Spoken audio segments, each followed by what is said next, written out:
Welcome to the Road to the NHC, the weekly show that's your ticket to the 2025 National Horse Players Championship in Las Vegas, Nevada. Each week, we'll dive into the world of online feeders and qualifiers for tournament play, and hopefully you're going to get a seat to the NHC in 2025. My partner for the Road to the NHC is none other than 2022 NHC champ, David Harrison.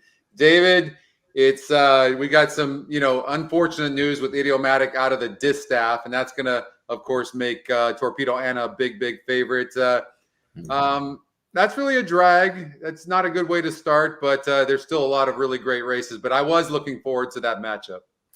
Yeah, I heard the news this morning and I reposted it on Twitter. I was kind of disappointed because that would have been a great matchup. I think that would have been a stretch duel of epic, could have been a stretch duel of epic proportions, as they say, as Tom Durkin would say.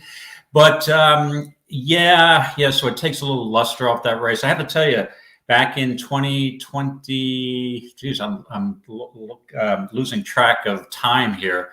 The BC at Keeneland with the distaff was one of the best races I've ever seen. I mean, you had 3 or 4 horses coming down a stretch. That was the most fun race. Obviously, Flightline topped it off, but yeah. So you get one of those matchups that you're not going to see, but there's still great racing next weekend, and I'm really looking forward to it. And we got some good racing this weekend as a primer, and and some competitive races on our card today in the qualifier especially. So it's going to be really challenging for us. So I just kind of struggled with some of these picks, but I'm ready to go. Yeah, me too. If you're interested in learning more about how to qualify for the NHC, go to ntra.com, and it's $50 to, I think right now it's $25, and you can sign up. It only goes through February, so then you'll go from February to February, so you'll need to re-sign up again. But once you are a member of the tour, then you get points, and it's a lot of fun, and you can play every week. And then we're going to show you how to do that. We're going to handicap each of the feeder races, which is 6 of them. You've got races 1 through 3 over at Belmont at the Big A, and then races 1 through 3 over at Keeneland. So looking forward to that. And then after that, we'll go through the qualifier races. But for $18, you can play in the feeder, and hopefully you'll qualify, get into the qualifier today, which is a $75 entry. So yeah, you'll save some money. So we'll go over those races with you. We're going to start off with Aqueduct race number 1. We'll run the race simulator. And David, what were your thoughts on this first leg? Yeah, well, we've talked about prohibitive favorites. I think we're going to have one here, and that's in the number 5, Usha. This is, and we've seen this move before with New York State breds from Bob Baffert, shipping his New York State bred Tis the Law in this case over John Terranova, who he uses when he ships his horses to New York. And even if Bob is training, John Terranova does give him space, and they have some kind of agreement here. So we've seen this before. This is going to be a very difficult horse to beat. And, I'm not keen on always taking, 3 to 5 or 4 to 5. But in this case, you've got in my opinion, Scotty, you've got a huge class advantage here. I do have concerns with the 5 a bit. Now, this horse ran in Del Mar Open Company, maiden special weight. And this is an $800,000 filly at the OBS sales. So, this is a well-bred filly. And now, this horse, the concern is this horse, is she a money burner? She was 4 to 5, 3 to 5 her first out, her 4 to 5 her second out, and had speed in sprints and collapsed both times, and then ran again and stopped in the last race. So, that does concern me. But I just think the class advantage is so great here, Scotty, that now she's going back into a restricted maiden special weight, New York State. So she's probably facing some much better fillies out there. With that being said, the other 2 contenders I thought were the 2 and the 3, the Mischief horses, which both raced at Saratoga in maiden special weights, New York State bred. and shipped out to Finger Lakes for a stakes race to Lady Finger while they were both maidens. And Mischief Lady ran a little better, second, and the two-horse Princess Mischief finished fourth. But I think based on the class edge, neither of those horses are the only contenders as far as I'm concerned. So you're giving a lot here. I mean, I'm going. So I decided I'm going with the short price, Scotty. I know that's not my my typical behavior in these things, but I'm taking the $2.80 plus the other $2.10. I'm moving on the 5 Usher, and I guess we'll go with the 3 as my backup if I had a second ticket. So 5. I will say this: it's interesting that that Abreu's got this first time starter who's look, if you look on the race simulator right there next to the 5 horse. And this is an interesting horse. I think we should just take a closer look. Sure. You know what I mean? Just strategic wise, maybe this is the way to go because you do have the 5 and the 3 who are going to take a lot of action. But the 6 horse right now is 5-1 and Unwoke. Now, this race, by the way, Dylan Davis is aboard, but Mischief Lady, comes out of that Lady Finger stakes, and that was a highly rated race, actually, a 62 on the SOR, and which is even higher than what Usha's is, but does draw inside of a very speedy Usha. But we could see, what up, Willie? What up, Danny? What up, Rob? We could see Mischief Lady and Usha actually dueling. Would that help maybe the 2 horse a little bit? Yeah, I think the 3 and to me, Scotty, that's the only way the 5 can get beat here, right? Is if the 3 who also has speed, but I don't think it has as much speed as the 5. If the 3 and the 5 get into a speed duel, can easily set it up for the 2. Yeah. That's the way I would look at it. And the 6 is an unknown. I mean, this is a Lord Nelson. I'm not crazy about betting Abreu first timer, but he can win with first timers. What are the numbers that he has? He's 16% with first time starters. Draws a really good post. Liscano's aboard. The jockey trainer combination with Liscano and Abreu is 17%. I'm just saying, first of all, I know there's still 55 minutes to this first race, but does Usha look a little dead on the board to you at 3-1, even though there's an hour to go? I don't know. Maybe it's worth taking the newcomer, who will probably. This horse is actually getting some play right now. You've also got the first time started the 1A, and the trainer is over 14, so I'd stay away from that. But I'm going to go with the 6 horse. Okay, I'm going to go with the first time starter. All right. And that's not a bad way to land here, right? So you probably get a better price than either the 2 or the 3, in my opinion, because the 2 and 3 are both, even though they're, restricted state-bred stakes, it's still coming out. It's still a stakes race, right? Yeah. So, it's not a bad way to go, but I decided that I'm not letting this well-bred horse beat me. It is the law. And again, I might be proven wrong, but I just think this horse has such a class edge, and we don't know what the 6 is. So to me, that's the viable alternative here. It's just super bad. Look, 21% to win, 40 cents on the dollar, 33% to win, 70 cents on the dollar, and then 50% to win and goes off at 4-1. Like it's no wonder they're sending this horse back up against state breds, and that actually could be the winning formula right there. Is it just needed to get up against against these horses? That's probably what it is. Yeah, I'm sure you're right.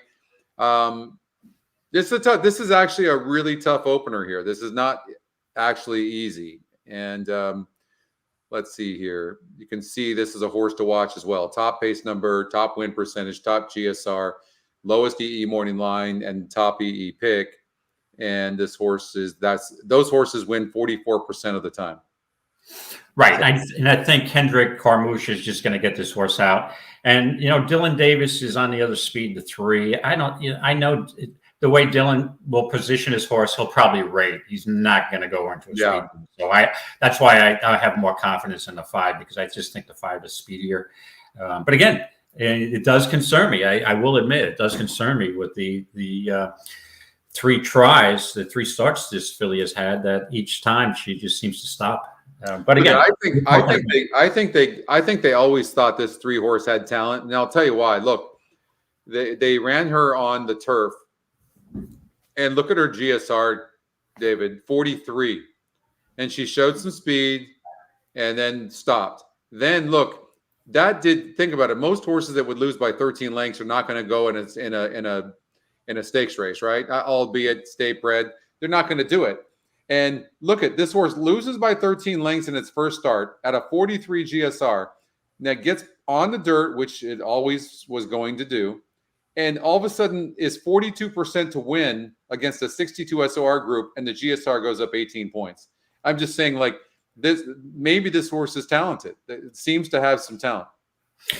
Yeah, no, I think both the 2 and the 3 maybe both of them may be talented, but yeah, I just think I don't want to get beat by a horse shipping in from California who are facing open company. So yeah, so that's what led me to believe. And you know me, to take an even money morning line shot is I've got to be pretty confident. So yeah, that's where I'm going to play against the 2 only because look, it had the 6 post last time out against the 3-horse Mischief Lady, had a perfect trip, broke first, and Mischief Lady beat that horse, square.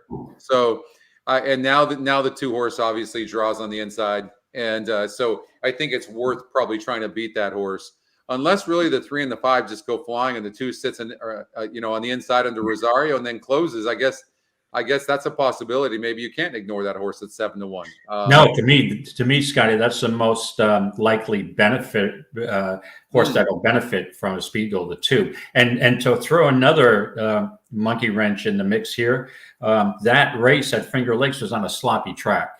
So yeah, we don't know how these horses, both of them could be real good. Both of these fillies could be better on a fast dirt track, right? So right. There's a couple of, and that's pretty typical with these 2-year-old races. And some of these horses, we've seen 2-year-old fillies and colts improve from race to race markedly, right? They're learning the game.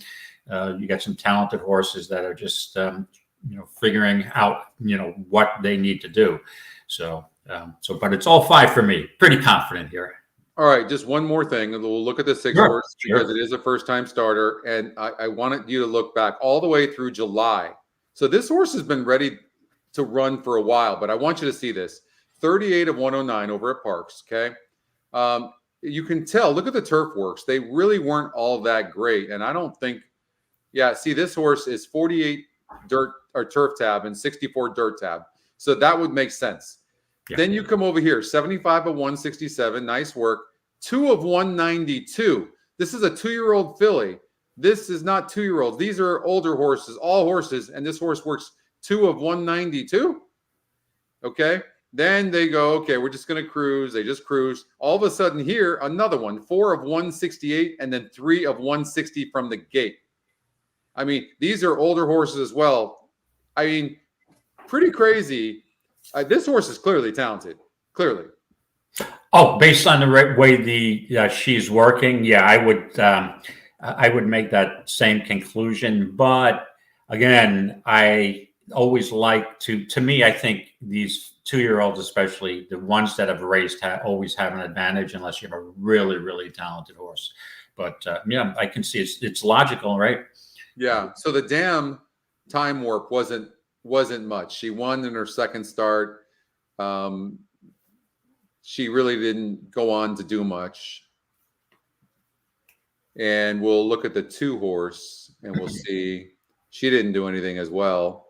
And so this isn't always a tell, but sometimes it is. But I don't think anybody really has an advantage here. Of course, this mare was decent for Usha, but something's up with Usha though.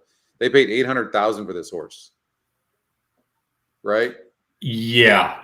But again, this was open company on the West Coast. Totally different ballgame.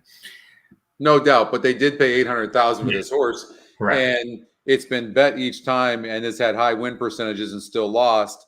For me, strategic-wise, you're not really losing anything if the 3 or the 5 wins. I think you have to go with the 2 or the 6 if you're playing in the tournament. Okay. Well, I'm taking a different approach here. I'm just taking my $3.80 and moving on, my friend. All right. But again, it is a money, one more loss and I'm done with this horse. So, to be honest with you, but yeah, the thing about it is that you're pretty far behind if the 5 or the 3 wins, or I'm sorry, if the 6 or the 2 wins, you're pretty far behind almost immediately from the gate. Now you seem to really like, now maybe the state breds, back to state breds is really going to help this horse, but there seems to be decent horses in here. So, and I just, for me, I don't trust the 5, but we'll see what happens. All right. So race number 2. So David's on the 5. I'm on the 6 and 2. I couldn't separate that. If I was playing 2 feeder, if I had 2 entries, I would take the 2 on one and the 6 on the other. All right. All right, Scotty, I just wanted to Rob, good point about the dam of phone call to heaven. But I just wanted to point out, I'm very reluctant to bet a Mike Maselli first time starter. So I just usually won't do that. Usually he gives his horses a couple races. He's not known for winning first time out. First lifetime start, 0 for 14. I believe. Let's look at that. So Rainbows. So she won the first 2 races over at Hollywood Park, but that was on the synthetic. She never ran on the dirt. But she was a decent horse.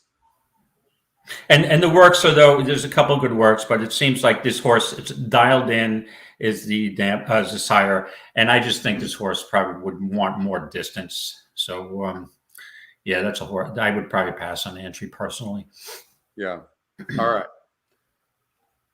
Race number 2. So we've got 46 minutes to get in all of our 6 plays for the feeder. Okay, so 46 minutes and we'll have the sound on for you on the race, and then on Keeneland we will have the video. Okay. All right, the second race here, we've got 1 mile and an eighth optional claimer for 80,000 with a purse of 100K. These are my specialty races. I know these horses well.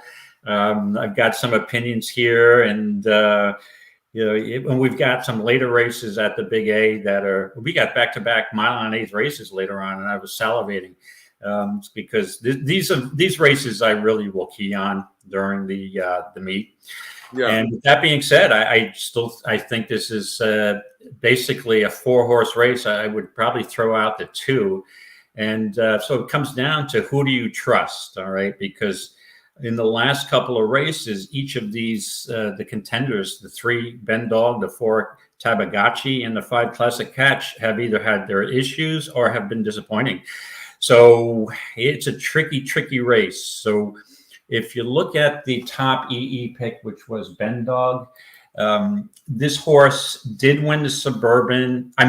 Did win an optional claimer in prep for the Suburban at 1 mile and an eighth on April 28th. So has a race over the track, and that's a solid race, wire to wire, had the inside post at even money. And what was the GSR in that race? The GSR was in the 90s as well. The SOR, I mean, yeah. So the SOR in the allowance race was a 64. Okay. Did it easily. And then in the Suburban, it was the same as it is today, a 70. Right. So a little tougher field, but I will tell you, I was at the I was at Saratoga that weekend, and I watched that race live in the grandstand. And this horse was 4 to 5, and speed was king. His speed was very advantageous during that whole couple days, and that this horse did not get the job done at 4 to 5 concerns me, because it was everybody singling. To get beat by Krupe, who's a good horse, and Masquerade, which I believe was Al Stoll's horse, is, it's a pretty decent field, but no world beaters for grade 2 up there. So this horse, to me, did not really want to go 1.25 miles, even though that horse has had experience back in Europe going the distance. So I'm not sure this horse really wants to go 1.1 miles, Scotty. Third race off a layoff, and this horse went shipped down to the Charlestown Classic, and we know that kind of either you like that course or you don't. So Yeah. I would just throw that race out. But the next race at Churchill Downs, a mile and a 16th, where this horse was stalking and couldn't catch Pipeline. And again, it may have been a speed favoring track that day, which would have helped Pipeline. But I thought that was a disappointing effort there. And that the Mott Barn was one of my favorites. Seems to be cold both here and at very, Keeneland. very cold, no doubt about it. Yeah. But you know what though? Two things. One, you're taking a shot for a big purse, and you're going to Charlestown. I mean, that's a much shorter oval, and the horse probably didn't like it. Plus, it was off a layoff. I mean, I think, don't you just have to throw? And the horse was only 14% to win. Don't you just have to throw that race out? I agree. Either you like that bull ring or you don't. Okay, so I wouldn't put much emphasis on that race, but it's the next race that concerned me. That this horse is let's see, we got two out of 3 out of 5 times this horse has been favored. This horse has not got the job done. And again, 2 for 3 over the track, which is fine. But I'm going to let this horse beat me, Scotty, and it's also the high weight at 126. So. And if I think I made the decision late last night that I want to throw out the one Law Professor. That could be risky, but I just off the layoff coming back. This horse, I never been off the board though over this the Aqueduct strip, and 4 for 6 in the win column. This horse could be tough, but I'll let this horse beat me off the layoff for Rob Atras. Atras gets his horse back apparently. So, maybe he's got the right elixir for this horse, but I like the inside post, but I think I'd let this horse beat me. So I narrowed it down. I'm going to either use the 4 Tabagacci or the 5 Classic Catch. I still can't really decide. It's going to be a flip of the coin.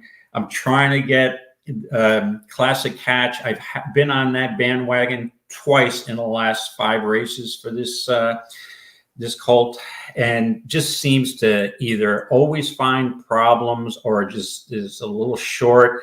You're in racing, you get some good company, 3 back against Hit Show, and just missed 2 back at Churchill. In I don't know what happened in that allowance race. It was a stumbled start, so the horse lost all chance. Outside post didn't throw me that day. On its best day, this horse can easily bounce back with Dylan Davis. And with Tabagacci, 3rd race off the layoff, has never won going a mile and 1/8, though. That's Scotty, that does concern me. But has a nice head loss to Olympic Dreams back on March 21st. So between the 2 of them, I think they're going to be a better price than the 3. So I'm kind of torn in my horizontals. I'll definitely be only using the 4 and the 5. So I guess I'm going to take a shot. I'm going to go with the 4 on top, Tabagacci, over the 5. But either one of them, I want both of them. So either one of them could win. And I think if this was not a pick and pray, I would see who was the better price and then send it in a minute before post time. How'd you see this race, Scotty? Well, look, Ben Duke has been. I didn't like the last race, but that being said, the GSR did drop for this horse, and also a lot of horses don't necessarily love the sandy track over at Churchill Downs. I look at this horse, and it's done very well at Aqueduct, very well, and I like that. And also, you know who Ben Duke has been, who its workmate is. Let me show you this. It's Batten Down. And look at Batten Down's record. So obviously trained by Mott. And I mean, this is just a really, really nice colt. And so, I think that this horse is going to win this race. I'm going to give you a long shot. I know you didn't like it, but Castellanos back for this horse. This horse is training really good. And I've just always liked this horse. Hold on 1 second. Hello.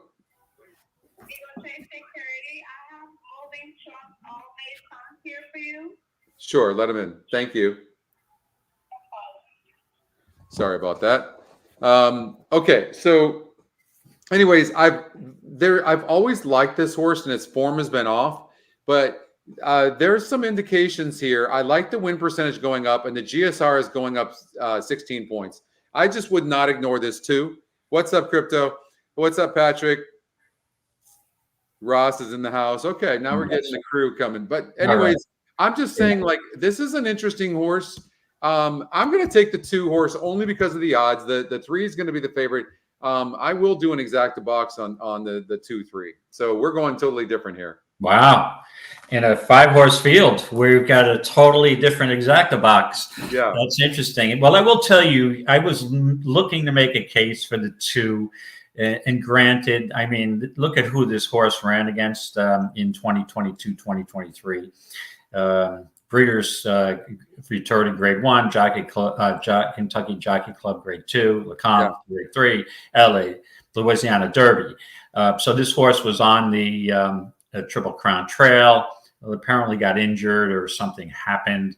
A couple of trainer switches, but I don't know. Off those third race off a layoff, blinkers on, working well, could improve, but you got to show me those 2 races. The horse didn't lift a hoof, and this horse maybe, it may not be able to compete at this level anymore. So I decided to pass overall, but I can see it. Yep. Yeah. All right. What's up, Wiz? Hey, Wiz. TGIFL. By the way, too, for what it's worth, like, it's great when everybody starts getting on the chat. It just makes it a lot more fun. And the energy. Oh, absolutely. We handicap better, just so you guys know. Yeah, right. Speak for yourself. I don't know. The more people that come on, I think I feel more pressure, but I'm only kidding. Okay, we got 36 minutes to get all this in. We still have 3 races to go over at Keeneland and 1 here. Okay, let's go to race number 3. Okay, run the simulator. Race number 3 is 7 furlong maiden special weight for New York State bred fillies and mares, 3 and up. And do I have a horse here for you, Scotty? Oh, you do? Okay. Best bet of the day. Best bet of the day? Okay, Can I guess? Yeah, you think you're going to, yeah. Okay, I'm going to guess. Best bet of the day.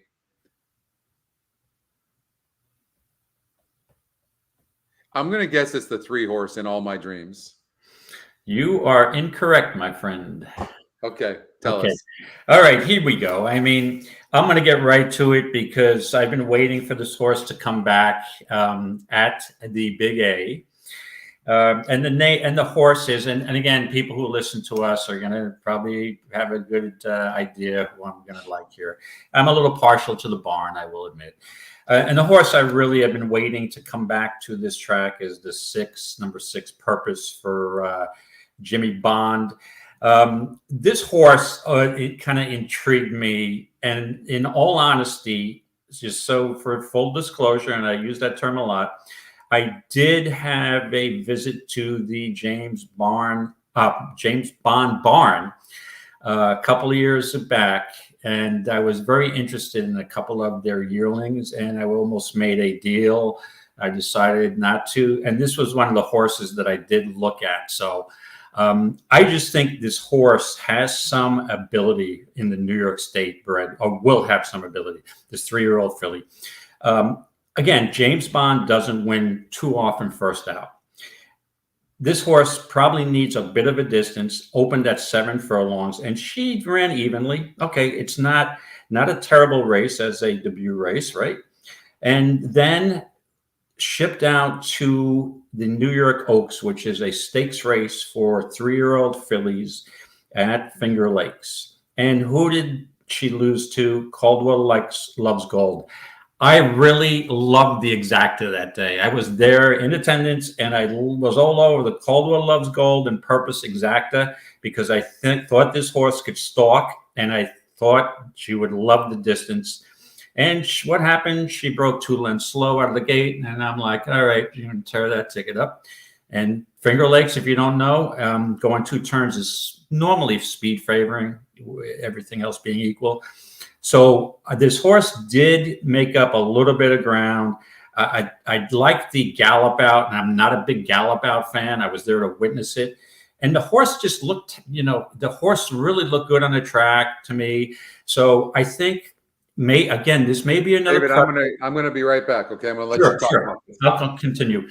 This may be another prep race for this horse, and I think the ultimate goal is to stretch this horse out to 2 turns. But I think this is a good spot here. There's no world beaters in here. I know Gallant Greta is going to be bet coming off 2 turf races, and it's a morning line 9 to 5. Danny Gargan's horse is going to take some money. The one for Dutro is going to take some money, but I just think this horse is primed to go. I like the workout on September 27th, a bullet workout. And about the 3rd start is the Bond sweet spot, in my opinion. So I think this horse is ready to go. I think this horse she's going to show a little more pace. And 7 furlongs is right up her alley. So to me, it's all the 6 purpose. And I guess if I wanted to use a second ticket, even though I'd probably be convinced to use the 6 on both tickets, I'd probably go with the 4 Empire Magic off the 3 races this horse has had. Good magic, and this horse was sold for $300,000. So to me, it would be 6. I'm using the 6 on both tickets, but if you wanted to use another horse, I would probably use the 4, 6-4. Okay, now we will wait for Scotty to come back and get his opinion on the race. But I just wanted to, while we're waiting, I wanted to just check into Keeneland.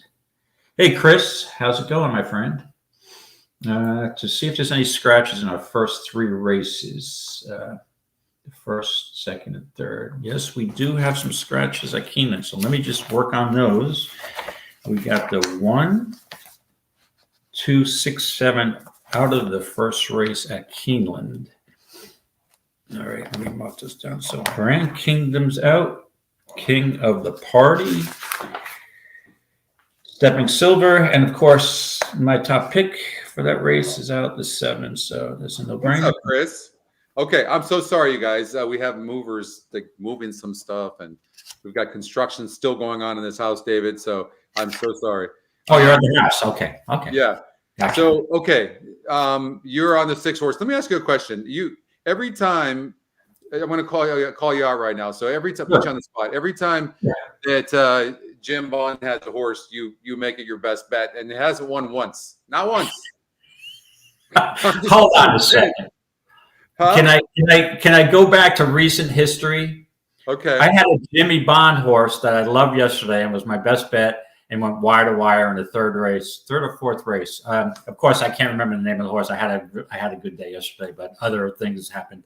But yeah, no, I got a wire to wire winner yesterday on Jimmy Bond. His barn is heating up. I know you're busting my chops here on this one, but no, I will tell you, I don't. It's just not because of the trainer. I just thought this horse, I've been waiting for this horse to come back. So, but yeah. And again, it is somewhat of a bias, I will admit. Who am I to argue with Dave Harrison? I'm just saying. There you go. Feel free. All right. I'm looking at this. I mean, there's a big increase in win percentage here, but the EE morning line on the 5 horse is 3 to 1. So, I don't know why that would be. And what I see in situations like this is horses like this usually win these races. So Dylan Davis might actually have a good day. Horses coming off a layoff. Gargan is 17% off the layoff. And so I want to take a flyer on this horse here, on the 4 horse, Empire Magic. Okay, that would have been my second choice if I wasn't so confident in the 6. But just while we're on that topic, I know we don't have a lot of time here with the feeders, but as a matter of fact, Tina Bond has a new website. It's called The Heart of Horse Racing. So I would recommend, I went on it this morning. She just released it, and it's really, really valuable. And we'll probably discuss it going forward. But really, it's a forum for promoting the sport, and I think that's just what we need. So Heart of Horse Racing, theheartofhorseracing.com. So theheartofhorseracing.com. Check it out. I checked it out. It looks really, really, in early stages, it looks like it's going to be a really, really good product. So what is it exactly? It's just a website to promote the sport. You have interviews with trainers. There's a Frankie Dettori is on there, and I started listening to it before. I'm like, I better get it back into handicapping. So, and it's a forum. You register, and you can make your comments and what you like about horses, any room for improvement. It's like a interactive type of participator. You know, people can participate is what I'm trying to say. Right. I would recommend for us horse racing fans to check it out when you get a chance. We'll definitely check it out. Okay, let's go to Keeneland race number 1. Let's run this race here. And while you were away briefly, I did report we have a bunch of we have 4 scratches: the 1 Grand Kingdom, 2 King of the Party, the 6 Step in Silver, and the horse I was going to use on top, Miyagi, number 7. So this is a no-brainer now for me, I think. Okay, who's the no-brainer on? All right, you want to take a guess there, Scotty, my friend? Hold on, let me see. Rope-a-dope.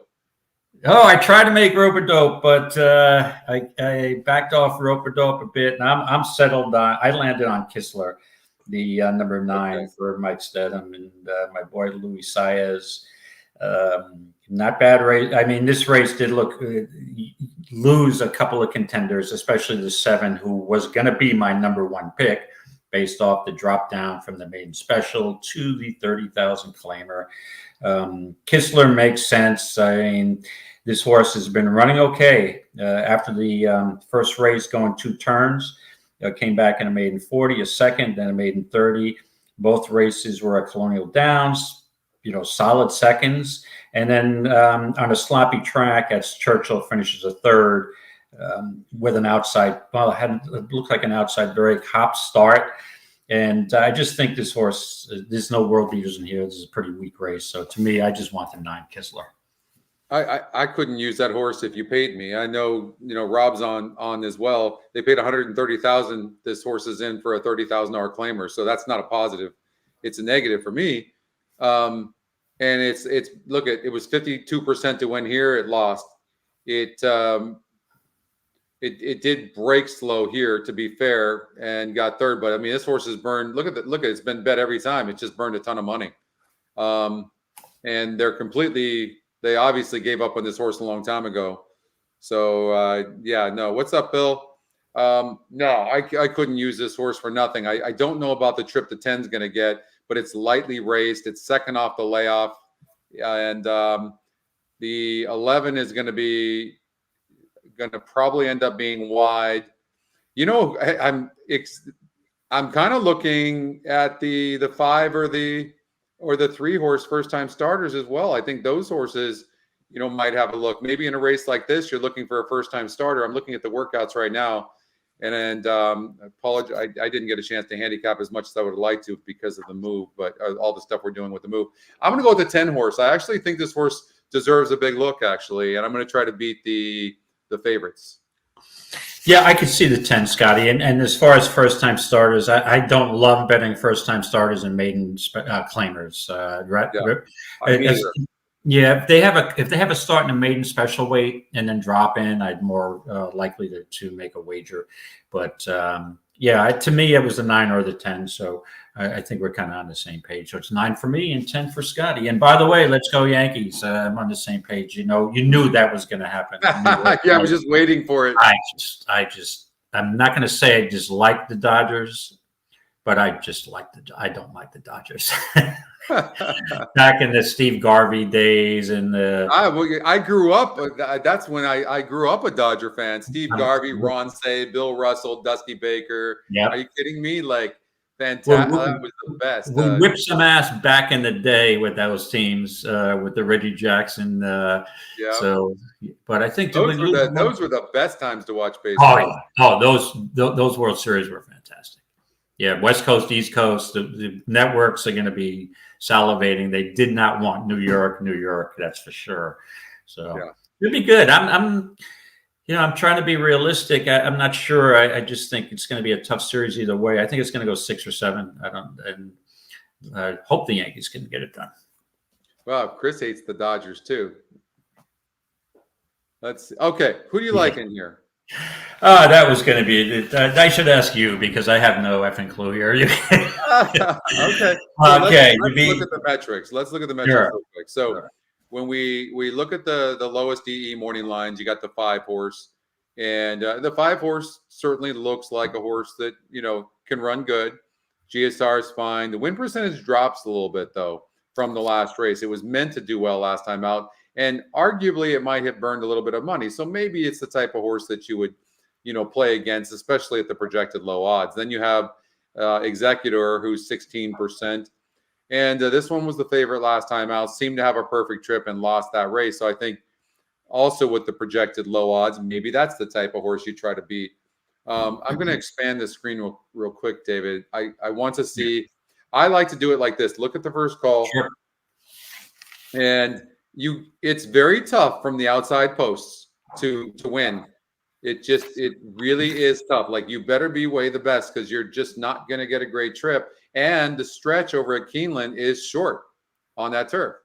So you look here, and it's usually, I'm telling you, the winner in the first 5 posts wins a majority of the time.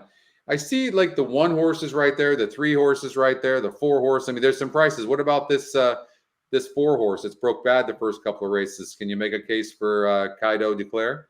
Yeah, Scotty, I can make a case for like every horse in this race. Madeline Eighth race for 2-year-old for maidens. Jeez, I mean, could you give us a tougher one? I just think you can't eliminate it. It's a guessing game. And the way I usually approach this race, especially in tournaments and the NHC, just focusing on that, is I love the first-time turfers here, but I don't see any first-time turfers that I'm interested in. Yeah. So I'm forced to use someone. So I'll tell you my approach. When I see a race here that I'm starting to handicap, I spend 20 minutes and I have to leave and take a walk around the block because I'm like, I can't pick this race. This is probably a race I'd pass for real money. But if this is a mandatory, you've got to make a pick. So my first reaction is I want a price. If I can't handicap the race well, I want a price. So if it's that competitive, why not look for a $20 or $30 horse? And I think I'm going to take a shot here. Yeah. And I like your point about the outside post, because originally I was looking at the 11 or the 12. Chapman's Peak for Brad Cox. This horse drew the 11 post last time out and drew the 11 post today. This horse 11 must be this horse's lucky number. And Brad Cox's barn is just so hot that, I mean, you can't leave anything out. But with that post, I'll pass reluctantly. It's definitely an include in any horizontals. Also the 12, the post is very tricky with Luis Saez for George Weaver. Had 2 starts and it drew an outside post last time out too, the 10. On its best day, this horse could improve, but the horse I'm trying, I looked at the 3 first-time turf, and McKenzie, I'm not sure, probably needs a race or 2 more for McPeak. The horse I'm trying to make here, Scotty, and I don't see 30 to 1 morning line, but that's, if I get 30 to 1, I'll be going crazy here, is the 1 Hard as Life. I mean, what's really wrong with this horse? It's a gun runner, I know, but draws the inside post, which I think may help this horse. The first time out at Ellis, this horse was bet down to 11-1 and finished a 4th. Not a bad race, but bothered start. If you look at that trouble line, to me, okay, the horse had an education, but then raced at Kentucky Downs at a mile, had the 6 posts and lost and didn't lift a hoof. Now, I don't know what to make of that race, but I'm just going to take a guess and throw that race out, that maybe this horse just, I don't know. I don't have the excuse, but I thought that was a tough race, the one by Clock Tower that day. So I am just going to take a stab here, Scotty, and figuring this race is one of the hardest races of the day. So let's go with Hard as Life. It's a hard race, so let's go as Hard as Life, the gun runner. 3rd time on the turf, like the inside post. And I guess I would take the I'll go with the 3 generative for McPeak as my second. So looking for 2 prices here, 1 on one ticket and the 3 on the other. Okay. So in the short time that I've handicapped this, I feel like I have a decent play here. I looked at the 6-horse, Mike, and I looked at this horse, Yes Point, and it's just horrible. And that's who Master Sommelier has been facing. On paper, this horse looks decent because it broke 11th and it ran like that. But the GSR really doesn't go up. And so I think they're just trying whatever. And also the connections really don't win that much. The race simulator has the horse right there too. So it's not a terrible play, but based on who the horse has been training against, I'm going to play against. I'm going to tell you, I'm going to take the 4, and I'm going to tell you why. This horse broke last, going 6 furlongs on the turf with a 57 GSR, and ran good, ran like a two-turn horse, like a horse that wants distance. Was only 3% to win. But then look at this. Then goes 8 furlongs on the dirt. The GSR goes up a little bit, and there was obviously a horse. This horse beat 9 other horses, or 10 other horses. 9 other horses, excuse me. So, and look, lost by 14 lengths, but obviously there was a big winner, a big favorite in there. This horse wants turf. And look at the GSRs going up 9 more points. This horse wants longer. And Chris Hartman's good with turf horses. And I have a feeling this 4-horse might run a good race, saves ground from the inside, seems to have some tactical speed. And I mean, look at the second call. It has this 4-horse on the lead. So I think that we might see it. It's also 8-1 on the EquinEdge morning line. I'm going with a 4-horse. Okay. Is that your final answer? I can lock you in. Yes, Once sir. I lock you in, that's it. You're locked in, Scotty, with the 4. Is it Kentucky do declare? It's yeah, I guess Kentucky do declare, KY do declare. KY do declare, right? It could be Okay, KY. whatever. Yeah, whatever. Okay. No idea, but I'm going with the 4. Okay, All one right. more race to cover. Listen, we got plenty of time. We're actually making a lot of progress here. Why don't we just break it up a little bit and go to Laurel race number 1? Is that okay? Sure. Oh yeah, absolutely. Because we can show that race live. That's why. Okay. Let's see here. So we got Laurel. Let's break it up and see if we can. We'll run the race and let's just see if we can find a winner in here. It looks like there's a big time. The 3-horse Pudge Boy Palace has a big speed advantage. All right. Let me just pull it up.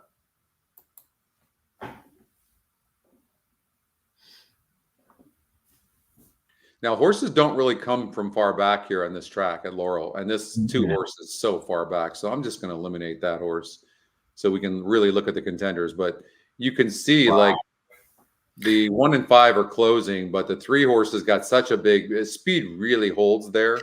It is a $7,500 claimer, so you're really reliant on who's doing well. Yeah, but the 4 coming out, that's the drop down. It looks like this horse. Yeah, I mean, you have such a pace advantage here, 76 EE pace metric over the 36 for the second. To me, that's a no-brainer. What's this horse at? Even money? This horse right now is at even money. And the 1 horse has got some nice form. It was only 1% to win last time, and it ran really good at 54-1. But can horses like this put them back to back? And then you have the 5-horse. This horse just seems to burn a lot of money, and it's been good win percentages. I think trying to beat the 5-horse is probably prudent, although it's even money on the EquinEdge morning line. But man, don't you have to play against this horse? The 5. Yeah, just no speed. You know what I mean? So all right. Yeah. I would play. I kind of like the 1 a little bit, but I think 1-3-3-1. I'm going to go 3-6.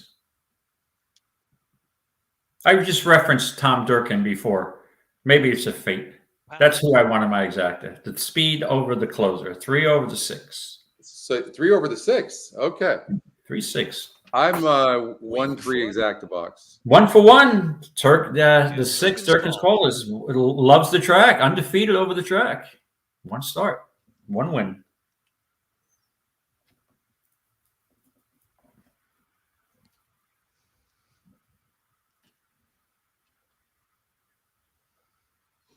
They're off. Pudge Boy Palace dare to bite down to the inside, and Winged Foot is asked for some early speed. Will settle right off them, though, into the first turn run. Swiggy Star is on the inside, racing in fourth. And in the back of the pack, Durkin's Call on the outside of Swiggy Star, some 6 to 7 lengths off the pace. Pudge Boy Palace just getting away from them with 7 days to go. Opens that lead to a length and a half now as they move now around that turn.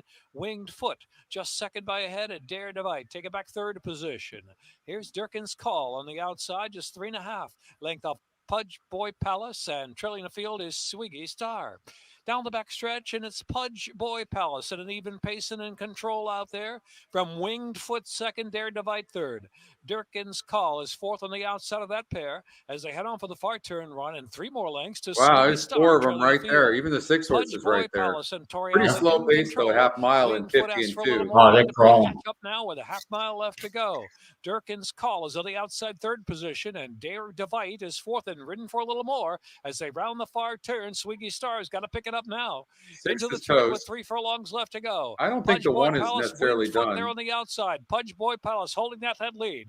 From outside, the Winged 6 Foot. is done. Durkin's Call driven along in fourth position. 6 back is Swiggy Star trails the field. They race to the top of the stretch now. Pudge Boy Palace ridden along for more. Winged Foot there on the outside. Up to even terms. They're head to head for the lead. And this is going to be the center of the track as they come to the final furlong. And a very good race actually for the level. Pudge Boy I don't think the one's going to catch. I think this race between the 1 and the 5, or the 3 and the 5. What a good race! Palace, Pudge Boy Palace, Winged Foot, Pudge Boy Palace. Winged Foot comes up and wins. Over Pudge Boy Palace and third, Swiggy Star fourth. So we've got 32 minutes to Keeneland, and 22 minutes to Gulfstream Park, and 42 minutes to Woodbine. And yeah, look at 5-3-1. Why do we even handicap? There you go. I have no idea. We should have just went with that. Here's your trick, mate. Absolutely. Okay. Keeneland, we've got we still have we got race number 1, race number. No, we have race number 1 and race number 2. I have the 4 horse in there. We have 11 minutes to the first qualifier. First feeder. I'm sorry, the first feeder. Yes. Okay, we've got race number 3. So Wiz says he's going with the 13 at Keeneland, race 4.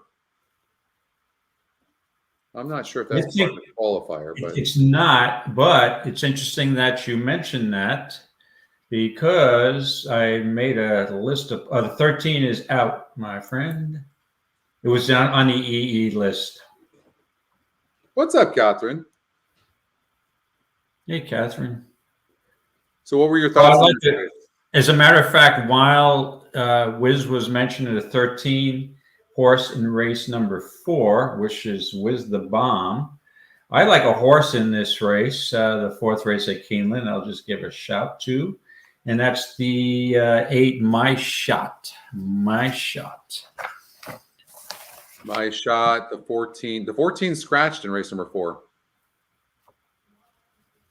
Right. My Shot is the 8. He was talking about the 13 is scratched. The 13, Wiz the Bomb, is out, right? No, the 14 is out.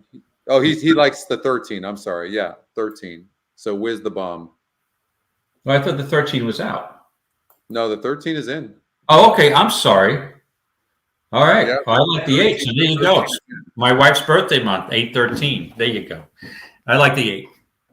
The 13 is going to be really far back early, and the stretch far back.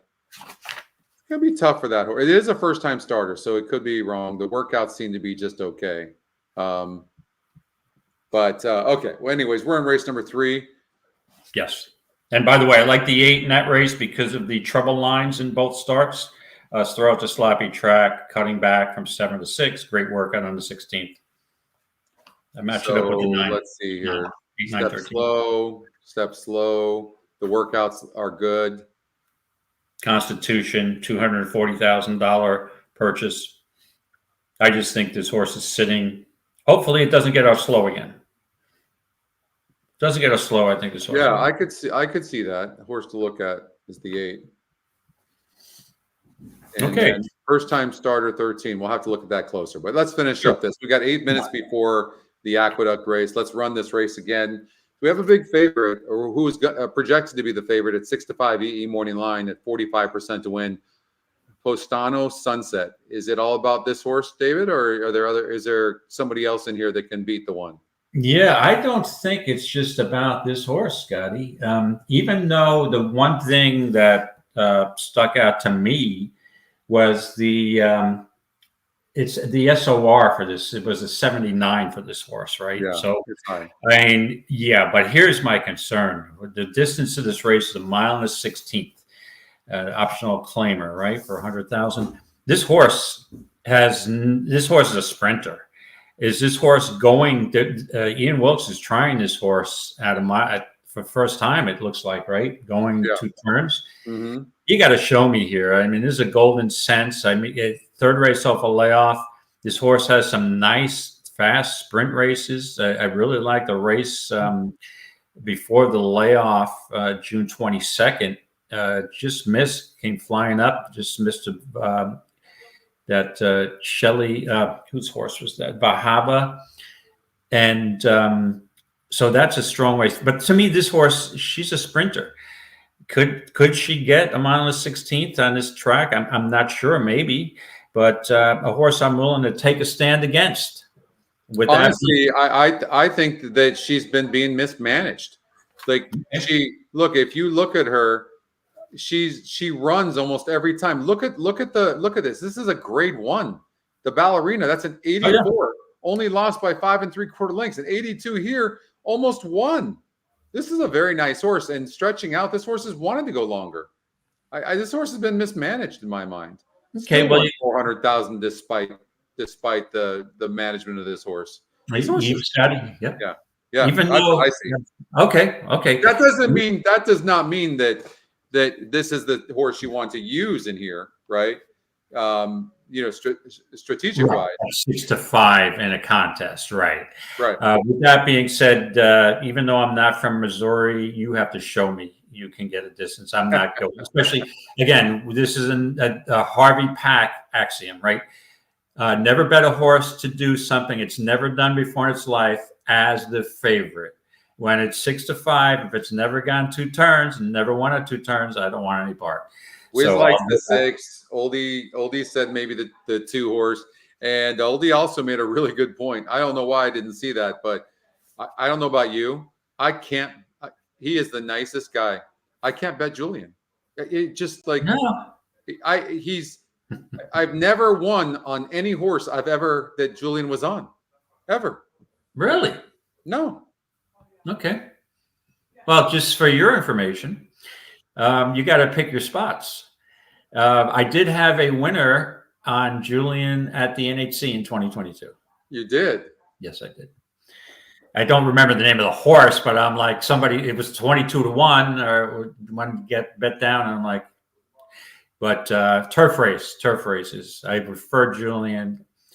I prefer him in turf races.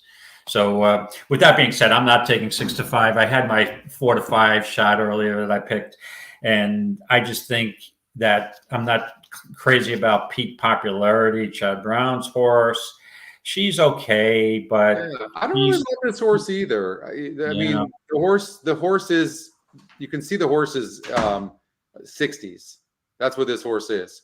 But now it did win easy, but it also got the lead, and this horse is most likely not getting the lead, and it's going to get overbet. I think it's a play against personally. Oh yeah, and in the last 2 races that this horse won, she was the beneficiary of an off the turf, both of them, and there was no other speed. And this horse was by far. If you look, she beat a 2-horse field, 2 back, and beat a 3-horse field, 1 back.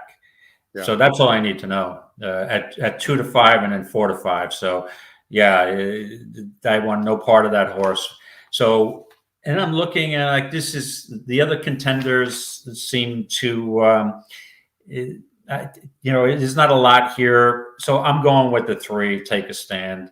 Luis Saez picks up the mount on this horse. Vicky Oliver's barn has been okay at this Keeneland meet.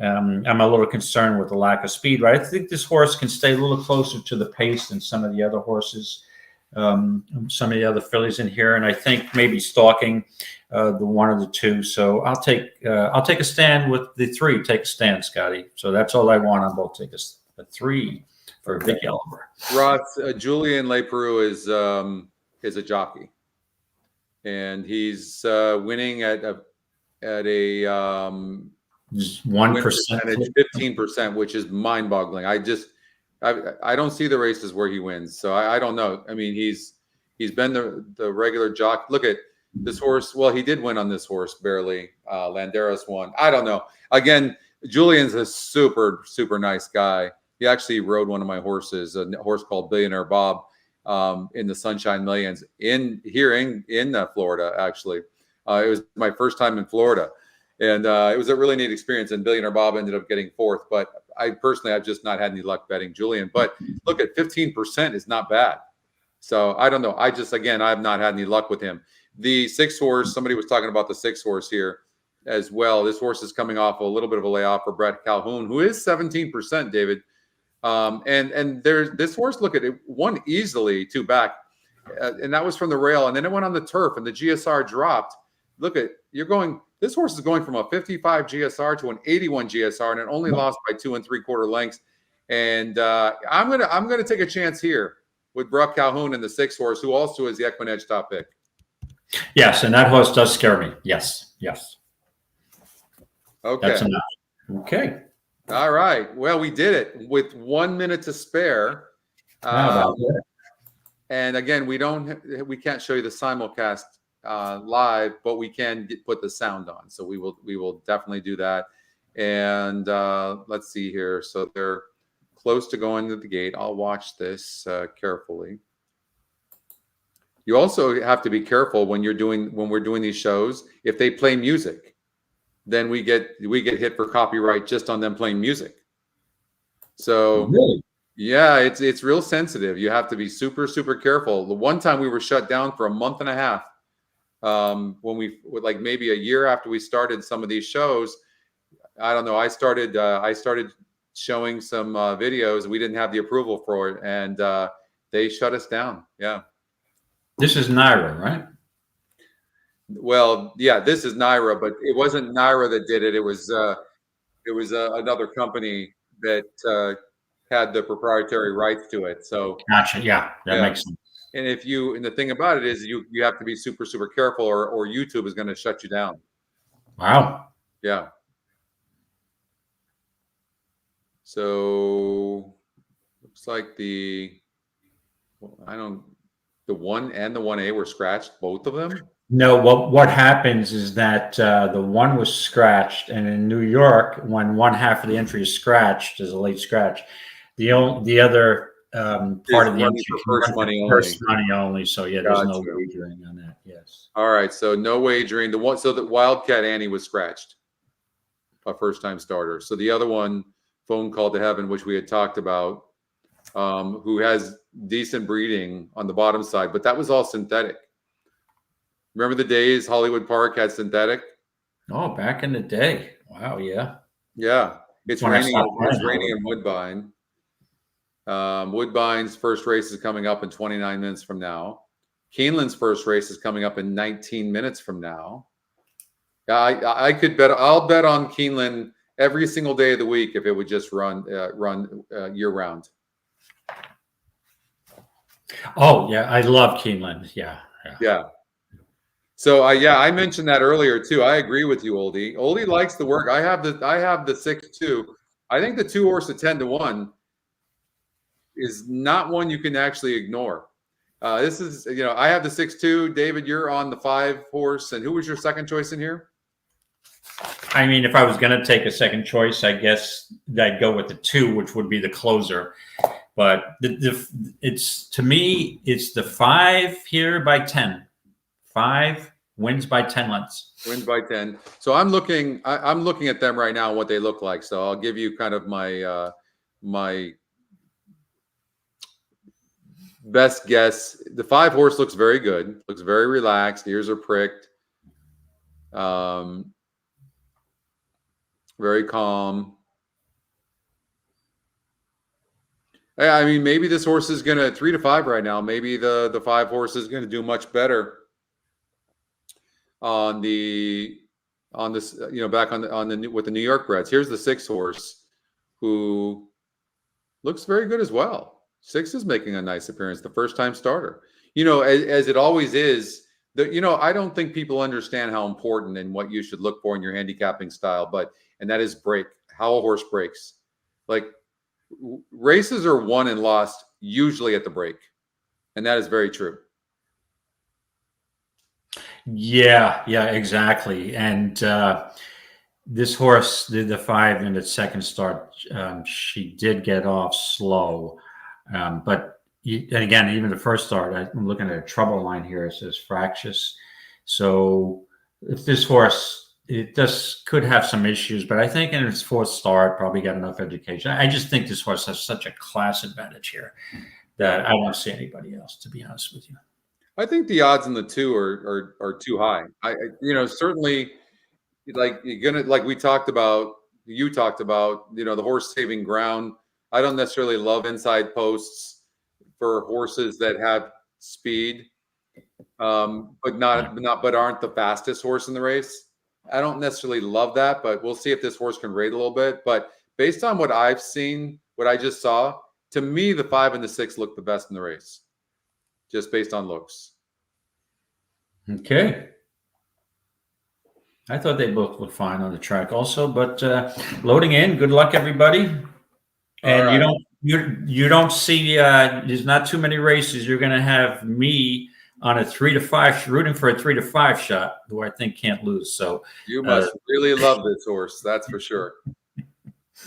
Yep. Yeah. We're gonna see how your eye is doing. We'll see. I don't know. We're about to find out. I can't even believe you played this horse, honestly. I know. Maybe I'm getting in my old age, I'm getting more conservative. I don't know, but here we go. Good luck, everybody. David Harrison, the 2022 National Horse Players Champion, just took a 3 to 5 shot. And I'm going to say it's going to win by 10 lengths, 5 by 10. Okay. Here we go.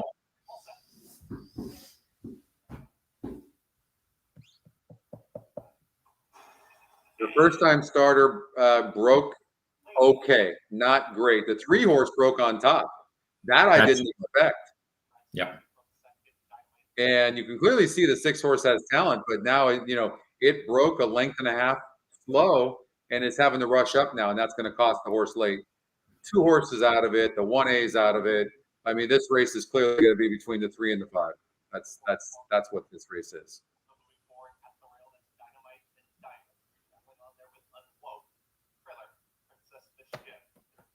On this track, you're not coming from 5 or 6 lengths back normally at the top of the stretch. And that's exactly the 6 horse right now is about 5-6 lengths back at the top of the stretch.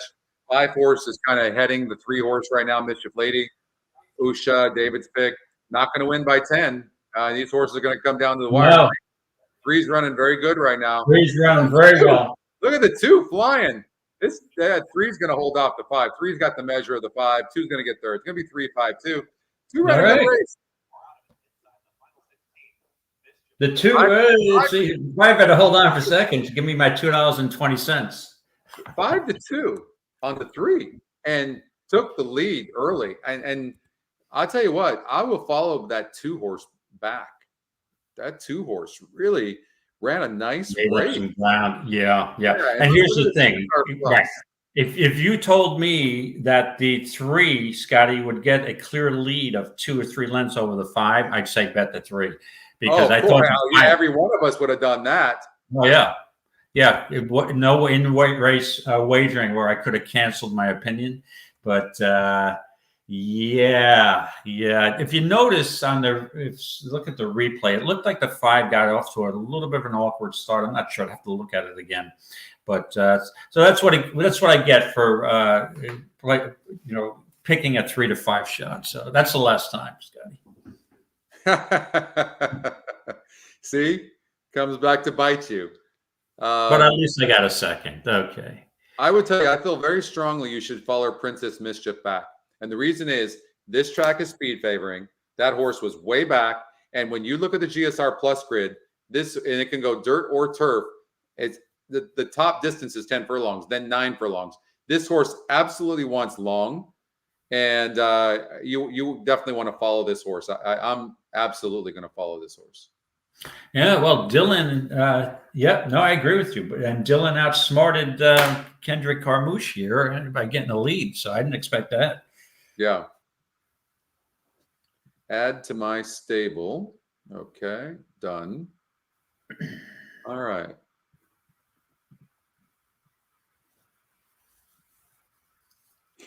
Catherine gets the prize. There you go. She had to try. Or as she's calling it, the tour. The tour. The tour. Yeah. Hey, you know what? That's actually not bad. That's what we should call trifectas on the show from now on. The tour. The tour. Just to confuse everybody. Yeah. Let's go to Gulfstream Park. Oh, hold on here. Okay, let's go to Gulfstream Park since we can show the live race, and the race is in a few minutes from now. They're on the track, and let's see if we can find a winner here, David. I'm counting on.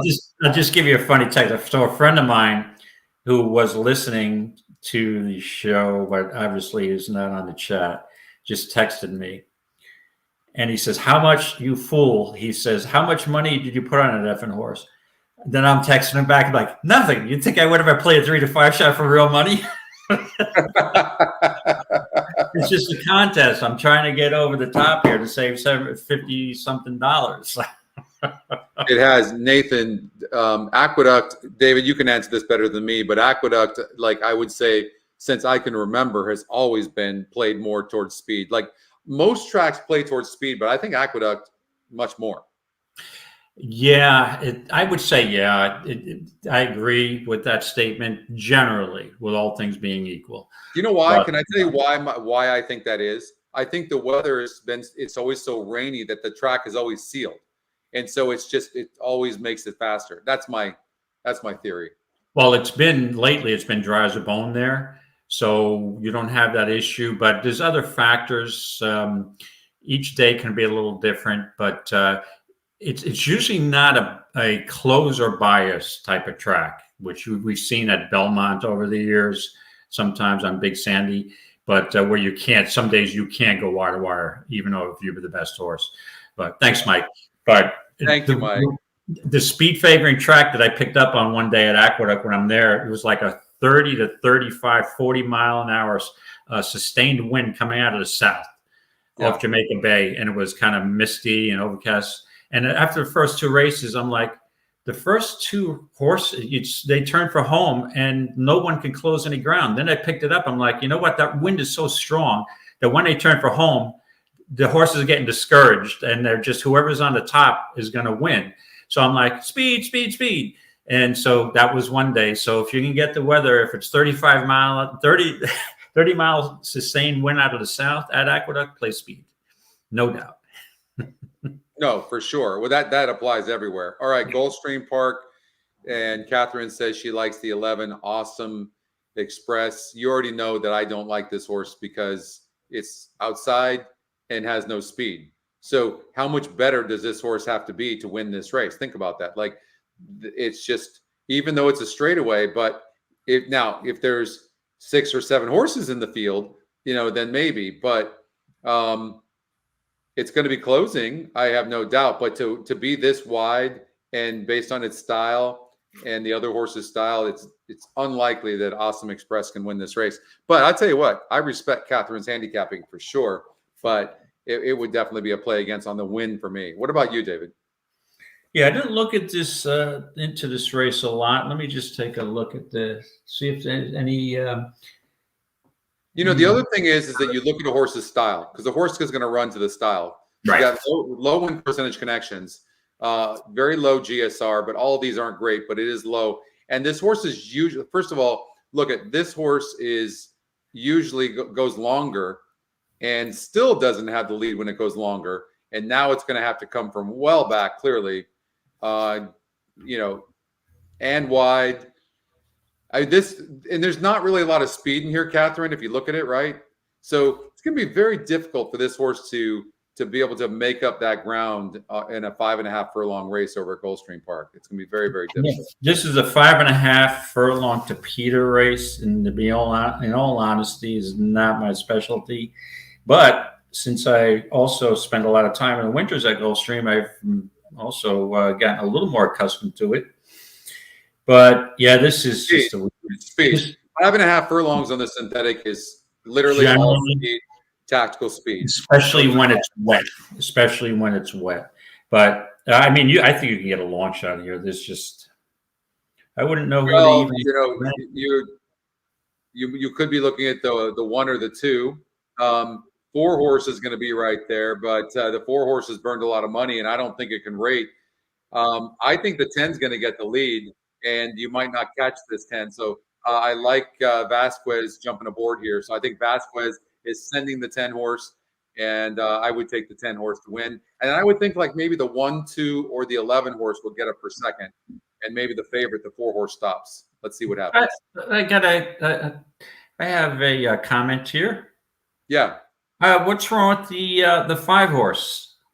No, I saw that 5 as well. The 5 was a little bit far back in the race simulator, but Cassie off. Cassie transfers over to Bruno Tessiora, who's, I mean, Cassie doesn't want a 12-5 claimer, right? I tell you what, the 10 is really fighting the Vasquez going on the gate, and he's already, asking the horse with the stick. That's never a good sign. I take all what I said back about the 10. I think the jockey and the horse are not on the same page. The 4 will be very tough. Don't get the 11 horse, to be fair, Catherine, looks really, really good. But from that post, the horse is going to be 6-7 lengths back at the start.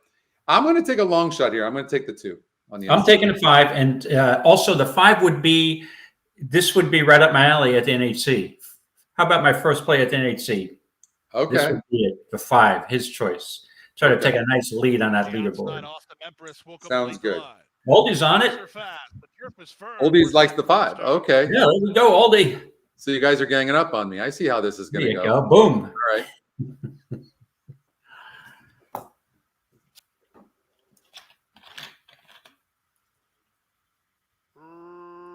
Racing at Gulfstream. A step slow from the rail. Wow, 5 broke good. Start in the middle for race favorite Star Performance with his choice right alongside her. These 2 race on past the opening 1/8 of a mile. Away between horses is Beautiful Astray. Yeah, I tell you what, the 11 is way closer to the pace than I thought. Holy crap, look at you. Look at Catherine. Listen, I'm just going to play Catherine's plays right now. You're not beating the 11.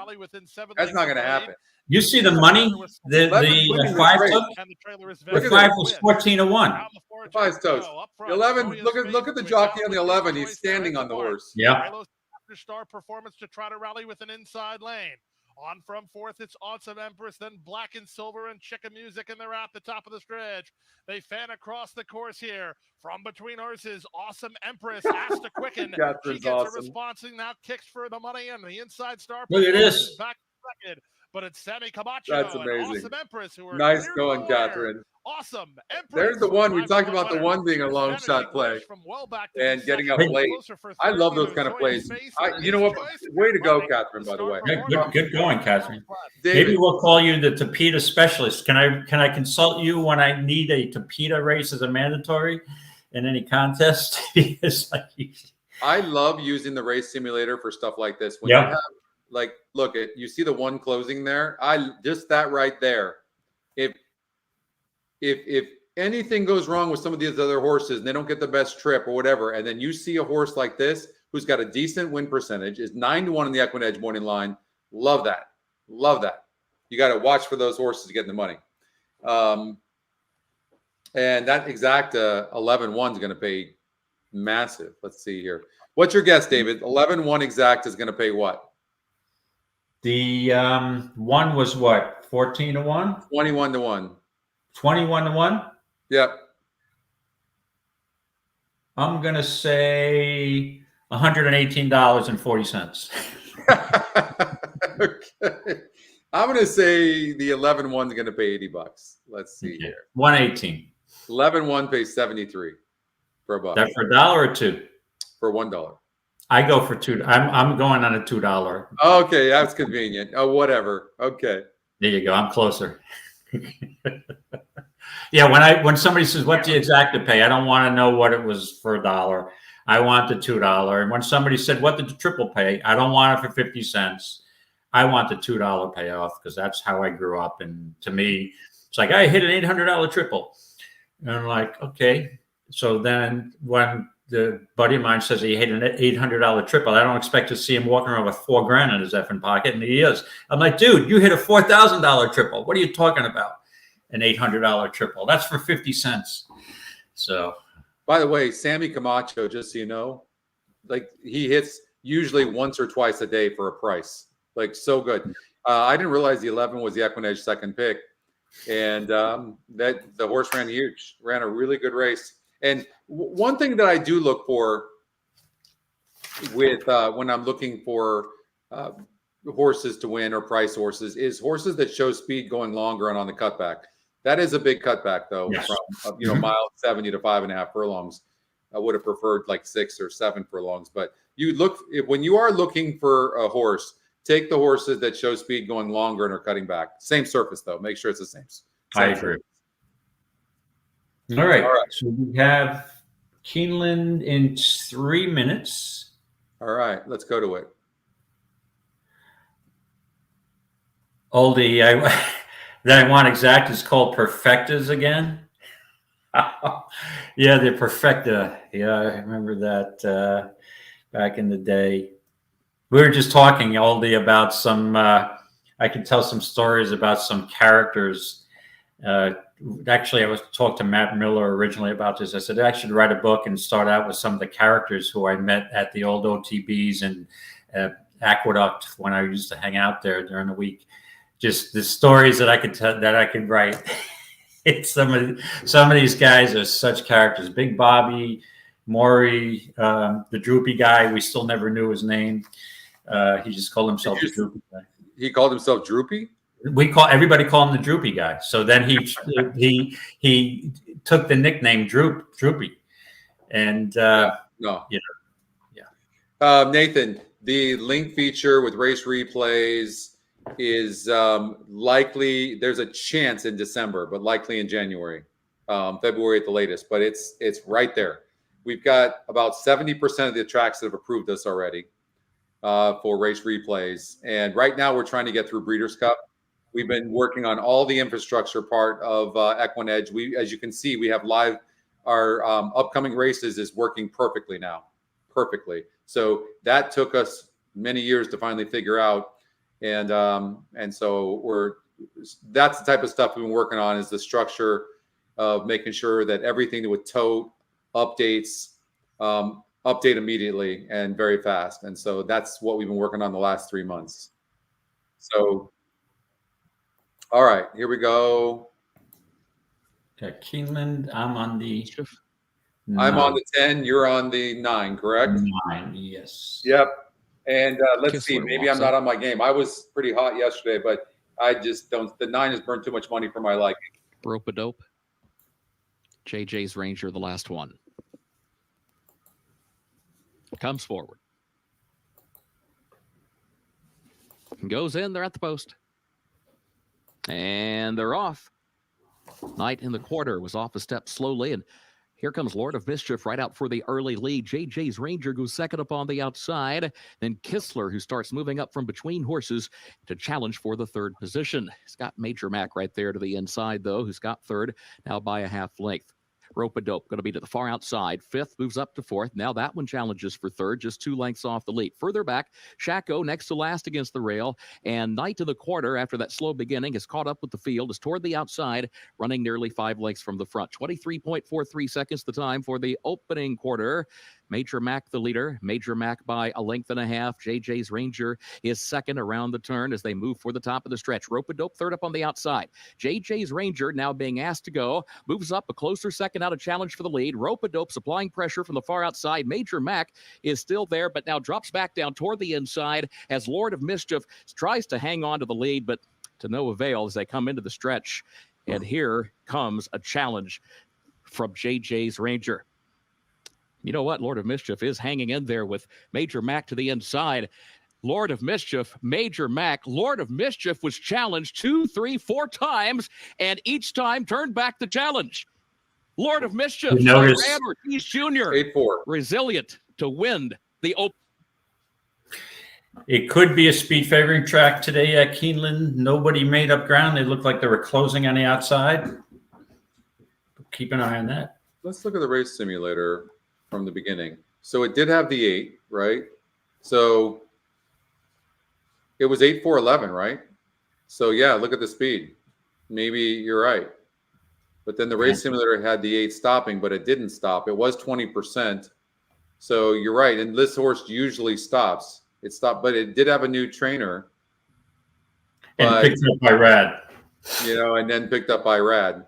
Yeah. Normally, again, this horse has had 10 starts and it was dropping from the 40,000 claimer or 30, but it comes out of the Maryland circuit and Virginia, Colonial Downs, Laurel. And when you have a horse that's 0 for 10, I usually prefer someone who's a little more lightly raced.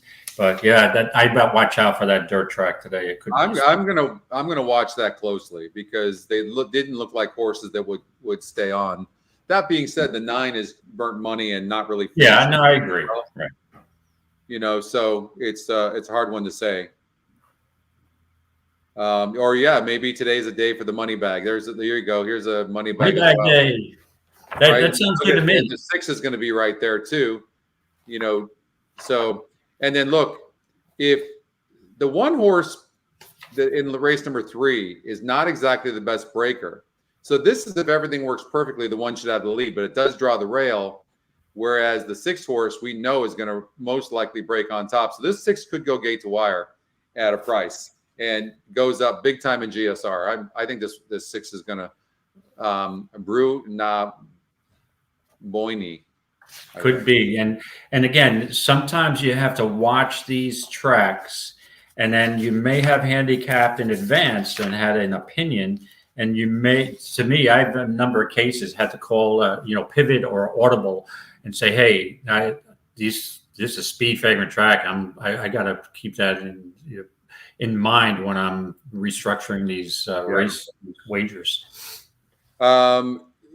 I know, David, you thought about going to the Breeders' Cup, but you changed your mind. You're not going. I'm going to be playing from home in the BC tournament, so I'm not going, Daniel. But David, I know you're not going either. No, the West Coast is just. I'd love to be there. Del Mar is on my bucket list, but I just didn't feel comfortable going this year. Sometime, maybe next August, I'll take a trip out there. And if I was going to play the BC, I prefer to play on track. I know Scotty and I differ there a little bit, yeah. So I'm not going to be attending, but I will be watching from home, obviously. Yeah. When do you, as it comes to IRAD, like I think I told you, one of the things that I like to do on big race days is use IRAD almost in every race, unless I just really don't like his horse, because he's going to win 4 or 5 races usually on big cards, especially at Gulfstream Park coming up, especially on big days. And Florida Derby Day, he's good for 4 or 5 races.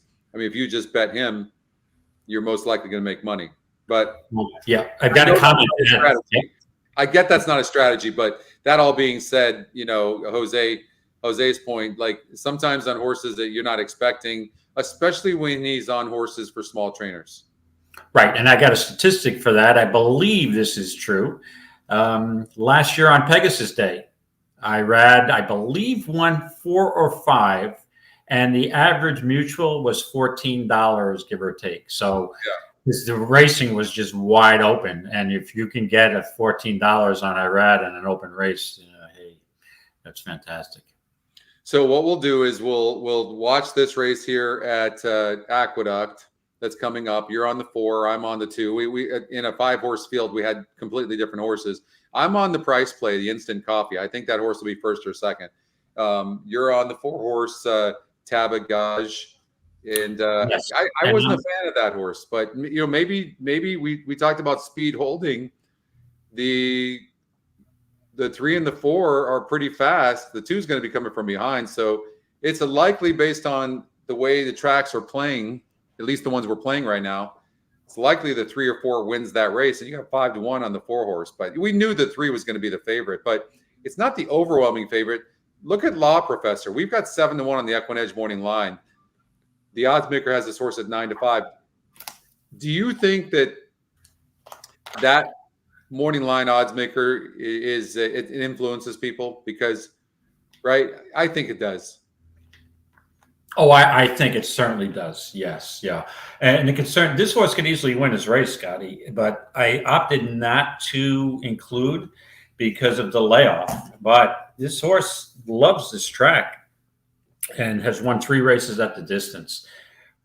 Did you see what Oldie just said? Oldie said the 100% is winning this race, Law Professor. Okay. What is he smoking? I mean, the horse is coming off a layoff. Actress is good with layoff horses, fine. A double layoff for that matter. Carmouche is aboard. Jockey trainer combination on those 2 is 22%. That's decent. No shot. No shot. 5-1 odds I'll give you on this horse if you want it. 5 Can I get it? Can I get in on that? I'm no problem. On the win, 5-1. I'm only kidding. Look at you're getting 3-1 there. Yeah. Look at the book is now open. This horse just loves this track, Scotty. That's what scares me. The only reason I didn't use it is the layoff. If this horse had 1 race as a prep before this race, I would have probably been all over this horse also. Look, do you see what Eric's? Forget about everything else. Look what Eric just wrote. Look what Eric just wrote.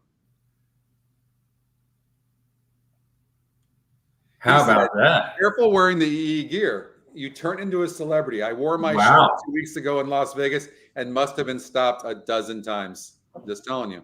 Don't put on the hat. Don't put on the hat. Let me tell you. Don't put on the hat because now I got to be. When I go to Vegas, I got to be a little low key because it's so you do. I have to tell you that I was never expecting this ever in my life, but you do get recognized when the NHC, and I really do like it. The interaction with people. And if you want to come up and say hello when we're in Vegas in March, feel free.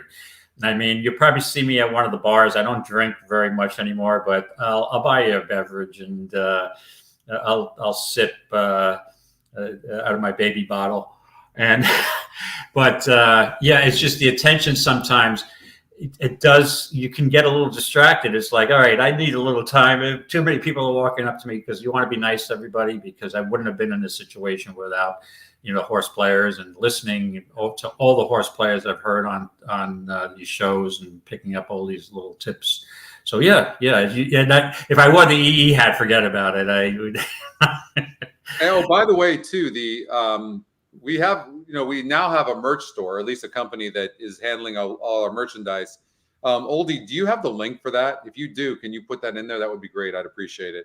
If you're interested in getting some merchandise, we don't make any money on that, but it's nice to get as many people to wear the merchandise as you can, which is great.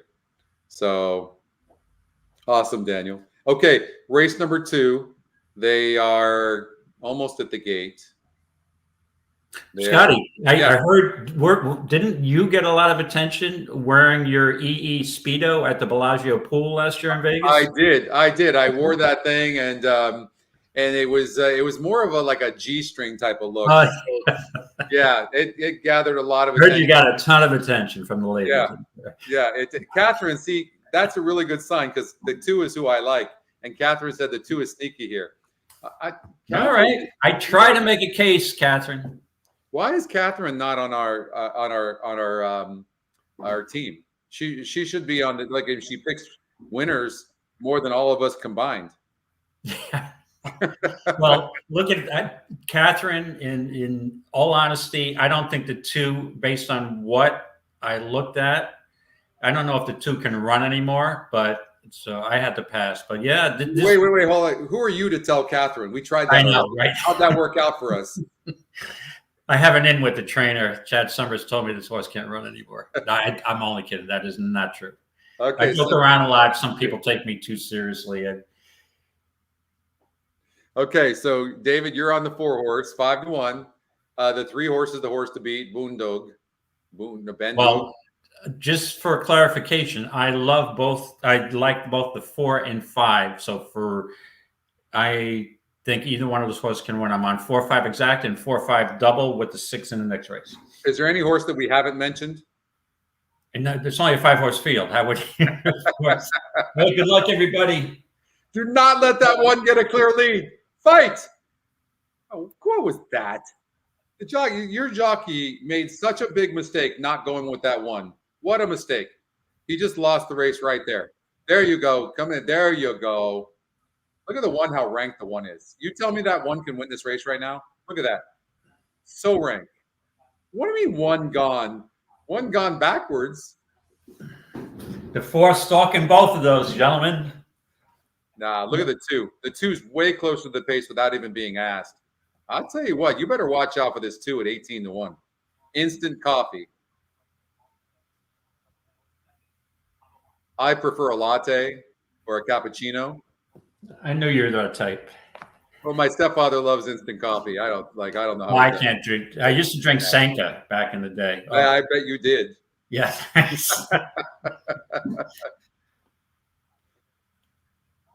Stop one. Horse toast. I'm sorry, David. Horse toast.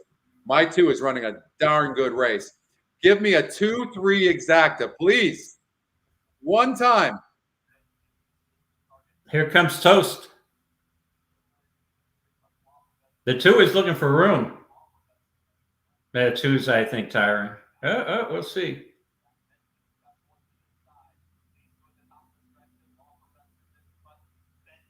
Do not lose to this one. Well, please. Jose's drinking his coffee right now. Come on. You got to be kidding me. Oh, this one run, he was so ranked. Come on, Ford, come back. Oh, my God. Okay, I quit. Talk about a 2-speed number again, right? So it looks like holding. So far. You can't come. Volney, boom. Yeah, but I threw him out because of the layoff. Look how smart I am. No, and that horse was rank. It was not a good trip, but speed is holding. Absolutely holding. Yeah. Nice call, Oldie. Good call. All right. And you see Isn't it amazing also, how we see different things. Like it's like old times. It is. Also, yep. Yeah. I mean, I would love this horse if it wasn't for the layoff. But again, it was all out to win. I mean, it's but the one thing that I was questioning myself when I pulled up Rob Atras and he's 21% off the layoff. I'm like, maybe I should play this horse. But yeah, you can see my 4-horse was stalking. Just always has a problem. Just doesn't have that oomph to get by.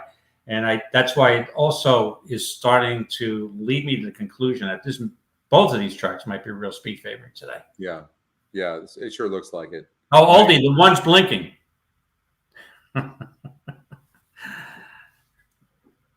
All right. Good. I have to tell you, 7-2 is a good price on that horse. It is. I mean, well, that was on paper. That was a tough race, and good morning line, by the way. Really good morning line by the odds maker. Amazing. Yeah. It just wouldn't have been my type of horse, obviously. But I mean, it does like to win. It's amazing how us handicappers see different things. Yeah. You know. All right. Now we've got. You ready to get to the qualifiers?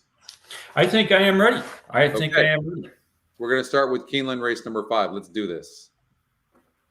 Keeneland race number 5. So we have 10 races to cover. Okay. So we start with Keeneland race number 5, and we're going all the way to race number 10. Let's see, 5, not race number 6. We got 7, 8, 9, and 10. So 5, 7, 8, 9, and 10 over at Keeneland. All right.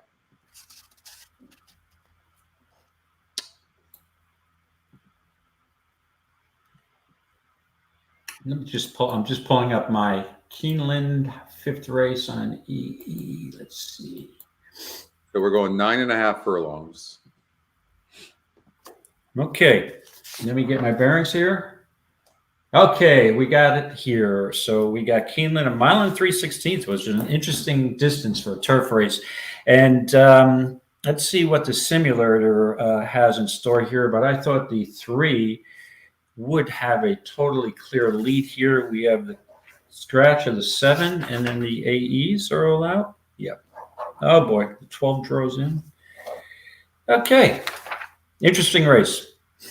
It's not an easy race, at least based on the race simulator. It certainly doesn't look easy. You look at the first call, and the 3 horse is going to have a big lead, Vesture. And it's 12-1, though, on the EE morning line. It went 10.5 furlongs last time for Mott. We talked about Mott, who's been super cold. It's going down in win percentage, down in GSR. It's going up in SOR. That's usually not a recipe for winning. That all being said, the race simulator has the horse going gate to wire. But look, it's had easy leads in the past. It beat a 52 group. It was 44% here and couldn't win. 26% here had the lead and couldn't win. What are your thoughts? Well, the horse broke its maiden going wire to wire, right? So the horse it's not a quitter per se, but I think there's other speed here, right? The 12 is the horse that I was trying to make, but I just can't play this horse with that outside post. This horse should have the lead or be pressing the pace. So that would concern me about playing the 3.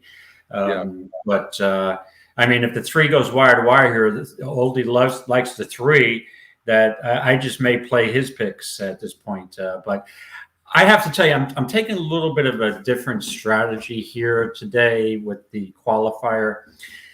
When I looked at these races last night and early this morning, I thought it was very, very challenging, Scotty. And when we get a day like this, at times you get some results that you can't believe at the end of the day. So I think my mindset would be to bomb away a bit and look for value price horses who don't seem, ultimately, they may not be the most likely winners to hit or likely choices to hit the board, but on their best day, they might have outside chances. But just one horse I wanted to give a brief mention to was, I didn't know what to do with the 11 Protective. I've been following this horse for Mike Rapoli in his stable. And this horse has been keeping some interesting company because Mike had this horse in the Wood, the Peter Pan, the Belmont as a maiden. So, I think the reason was they're being a little over aggressive here with judging how talented this horse is. But I think the horse does have some talent. And this, I'm a first-time turf guy. This is a Medaglia d'Oro. Turf is okay. If this horse, I could see this horse running a much improved race, but I don't have the guts to go out in the line and make this as a play. This horse is 1 for 8. This horse has lost a couple of times as prohibitive favorites. And it seems like when you think this horse is going to run well, doesn't, and you think the horse has no chance, it runs a little better, but doesn't win. So I decided to throw the horse out. I just didn't know where to go here. I think the 3 could wire. I was thinking the 12 stalking. I love Justifies on the turf, stretching out. I'm not sure this horse wants to go that far, though. The 8 Black Iron. What was wrong with the last race in 1 3/16 miles? Basically another wire to wire, but probably a little less speed than the 3. So just breaking its maiden. I'd probably let this horse beat me. So Scotty, I'll jump right to the pick. The horse that I'm going to land on here is a first-time turfer. Does that surprise you? No, doesn't. Okay, I didn't think so. And that's even though I don't totally love the sire of for turf breeding, Shaman Ghost, I got to take another look at it. This is Calumet Farms, and Calumet sometimes puts their horses in very interesting, aggressive spots where they're long shots. But this horse, has not really embarrassed himself. At going 1.25 miles last time out, had a solid second. And that leads me to believe that 1 3/16 miles is maybe up this horse's alley on the turf. You've got a lot of horses here who've had a number of chances. They've only won one race. So this cries out to me for a horse trying a new surface. And I just think with the inside post, the two posts, this horse can stalk and hopefully not be too far off the pace and make a run here. And Corey Lannery's been riding pretty good here at this meet. So I'm on the 2 here, Scotty. I think I'll get it all day long, 12, 13, 14 to 1. So that interests me in the contest. So I'm going with the 2 Native Shaman. And if I had a second pick, I guess I'd go with Brendan Walsh's horse, Typhira. So it would be 2-9 for me. 2-9. Yeah, I know Oldie likes the 9 as well. Tarifa likes the 3 to win. Those are the top 2 EquinEdge picks. For me, though, Tarifa, I'm second guessing myself a little bit, but this is a drop in class. But this horse has just burned too much money for my liking. So I would probably go away from that. I also want to really stay away from those wide posts. I'm going to come with this horse, the 1 horse. And Sai has a board for Keneally. The 1 horse is going to save ground on the inside. And it might not be that far back in this context. The 3 horse has some speed, but man, it's just stopping for my liking. I don't like it, so I'm going to go with the 1. Okay, and again, the 1 horse I did take a look at, 1.5 miles, had a second race, a second place finish from a cozy inside post in a 12-horse field at Kentucky Downs. So there's nothing wrong with that horse, Scotty. But I thought this was very wide open. So hopefully one of our picks will win. You're on the 1, and I'm on the 2. And you know this horse Black Iron is definitely a player. I just am not going to take a horse that just broke its maiden, but it's training super. It ran very good last time out. The win percentage or the GSR drops a little bit, but it beat 9 other horses and it did it easily. So and it looks very tactical within this race as well. Did you look at this Little Tough Nut at all? Did you consider this horse with Flavian aboard for Chris Block? I took a look coming out of Hawthorne, 0 for 2 at Keeneland, but has been racing. I mean, it's no really bad races per se. I mean, this horse is a contender. A good workout on September 29th. Yeah, it's another contender. It's a very difficult race. It is. All right. Well, you might want to spread in that race, but if you're playing in tournaments, I definitely wouldn't take a favorite. I would take some sort of price. So you're going to have to choose that, obviously, ahead of time. You don't have the luxury of waiting to see what the odds are. But Dave is on the 2 horse. Oldie's on the 3. I'm on the 1. I think my boy Tony has just as good a chance as any of them there. Can sit from the inside, save some ground. And I like the cut back in distance as well here for this horse. And the horse in one race, I think, is 1 for 1 at Keeneland, right? I actually got a second place finish, 9 furlongs. So why not? Why not give this horse a look? All right. All right. Well, good news, Scotty. Yeah. I picked the horse, and Catherine likes that horse too. So it's probably going to be a winner of the 2. Yeah, probably. What's up, Kevin? Hey, Kevin likes the 6 horse, 14% and top GSR in Telescope. It broke 10th here, bumped hard on the upper stretch. Broke out here. I could see it. Totori's aboard for Vicky Oliver. Yeah, there's nothing wrong with this horse. Absolutely. Which number was that? Telescopic, the 6 horse. I could see it. Oh, yeah. I mean, the only thing that kept me from landing on this horse is when I see all those maiden special weight races that took so long to break its maiden, that I prefer a horse that has a little more lightly raced. But yeah, no, I can see it. Like I said, this race is wide open. This is the beginning, the first leg of the pick 6. You could easily. I'm not a wheeler per se with pick 6 plays, but you could easily wheel this race. I'm the type of guy I'd probably use everybody but the 2 favorites and then be out after the first leg. So, but yeah, it's a very wide open race. But yeah.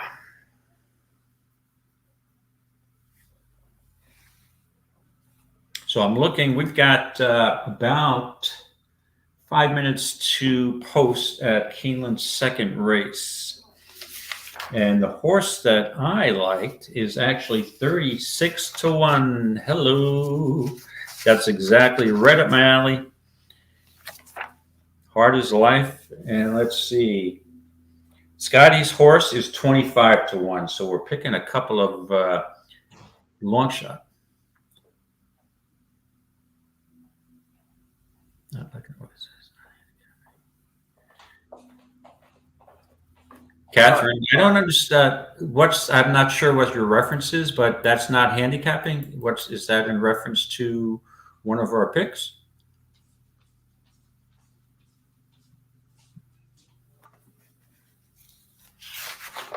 Or the 6?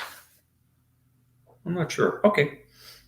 Okay. So I just mentioned your horse. We're at 2 long shots here. My horse right now is 32 to 1, the number 1 hard as life, and your 4 horse is 25 to 1. So we could be, one of us could be hitting a boom. Oh, hits the all button. I'm sorry. Yeah, I'm not paying attention to my own analysis. Yeah, that's really not handicapping, but exactly. You can't find a winner. It's an inscrutable race. And some players just decide, like, hey, listen, I'm not going to go out after this race. I love some other singles on the card, so I'm just going to wheel it. So that's the motivation for a lot of horse players. 11 to 1 on Cox's. Tip on the McPeak.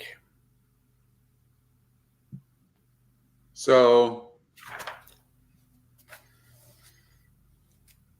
Generative, yeah, I had referenced that horse. 5 to 1 is taking a ton of money, Oldie. First time turf, but not crazed about the McKinsey, but yeah, this is, like I said, it's a wide open race. I prefer more than 5 to 1, but it's taking money. It shows you something that this horse may be live.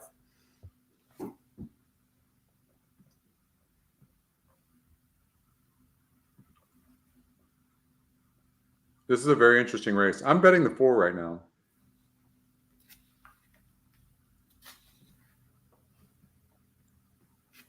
Oh, a second. Did the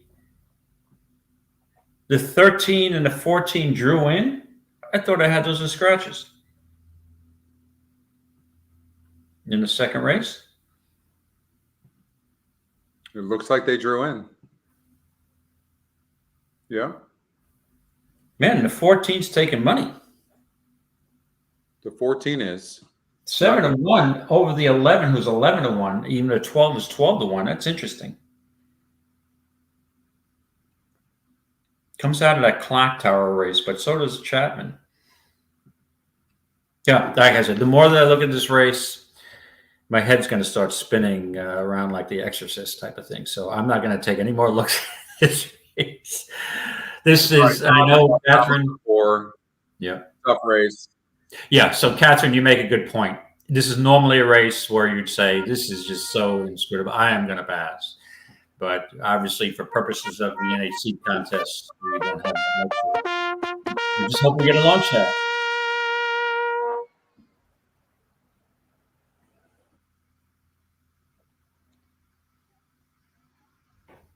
So, Scotty, I know you like Keeneland so much. We're on the same page with that. You should get that call to the post sound for your alarm clock or your alarm on your phone.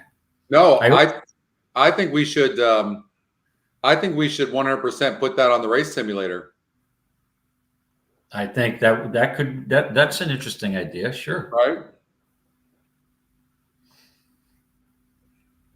The horses have reached the starting gate for Keeneland. 100%, Chris. You know I'm in. I knew the answer to that question.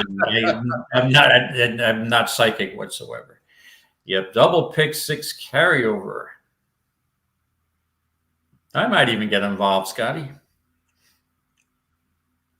Well, I hope you do. By the way, I'm not really sure what you meant by what did the model show. Kai do If you want to re-ask that, I missed late that. scratch in Keeneland's second race, scratch number 4. Oh, my Kai horse was do scratched. declare. Wow. Okay, you didn't pick a backup.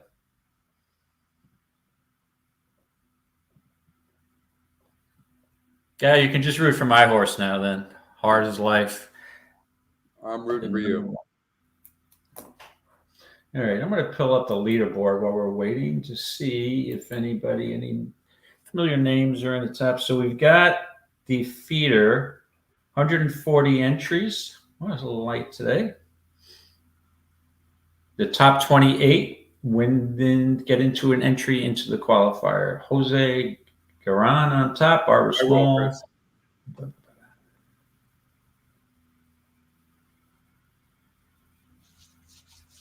Friend of mine, Ellen Patrick Lavelle is on the board at 14th. Patrick Gianforte. I love Ellen. Ellen's an EquinEdge user. Did you know that? Yes. And I think I mentioned this before. She sat at our table.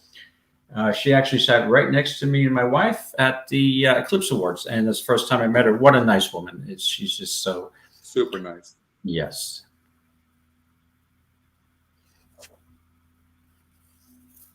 Keeneland Spring Meet.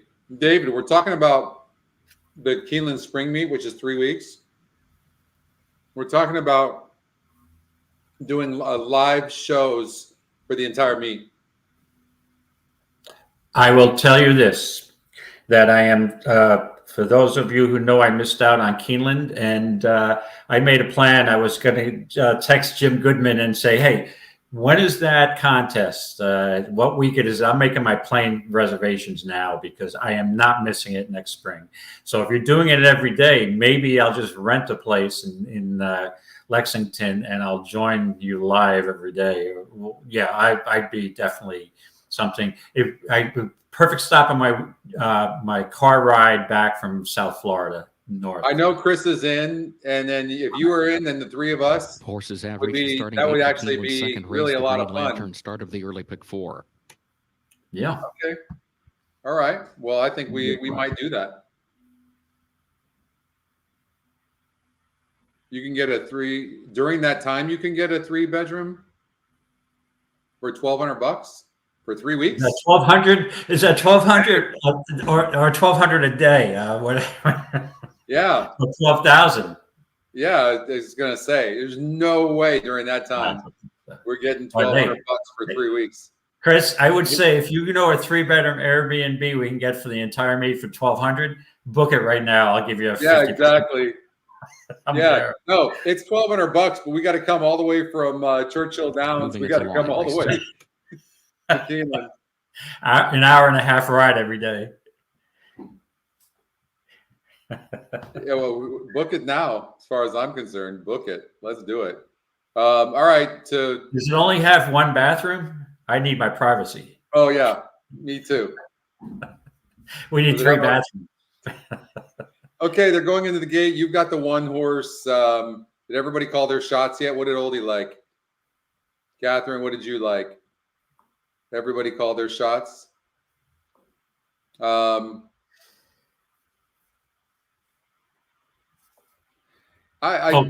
Chris, make sure that 1,200 rental has plumbing. Here's Generative moving into line. I'm going with the 3 horse, you guys. Now train and trust. I'm going with Generative. Is that generative or Goes degenerative? in, along with Chapman. Degenerative, as it applies to me. Master Sommelier, Mortal Lock. Good luck, everybody. This is an interesting race. Probably get the 2 favorites. Stonington walks up. 3-11-5 for Oldie. Nobody likes giving my 1 any love at 42-1. All right.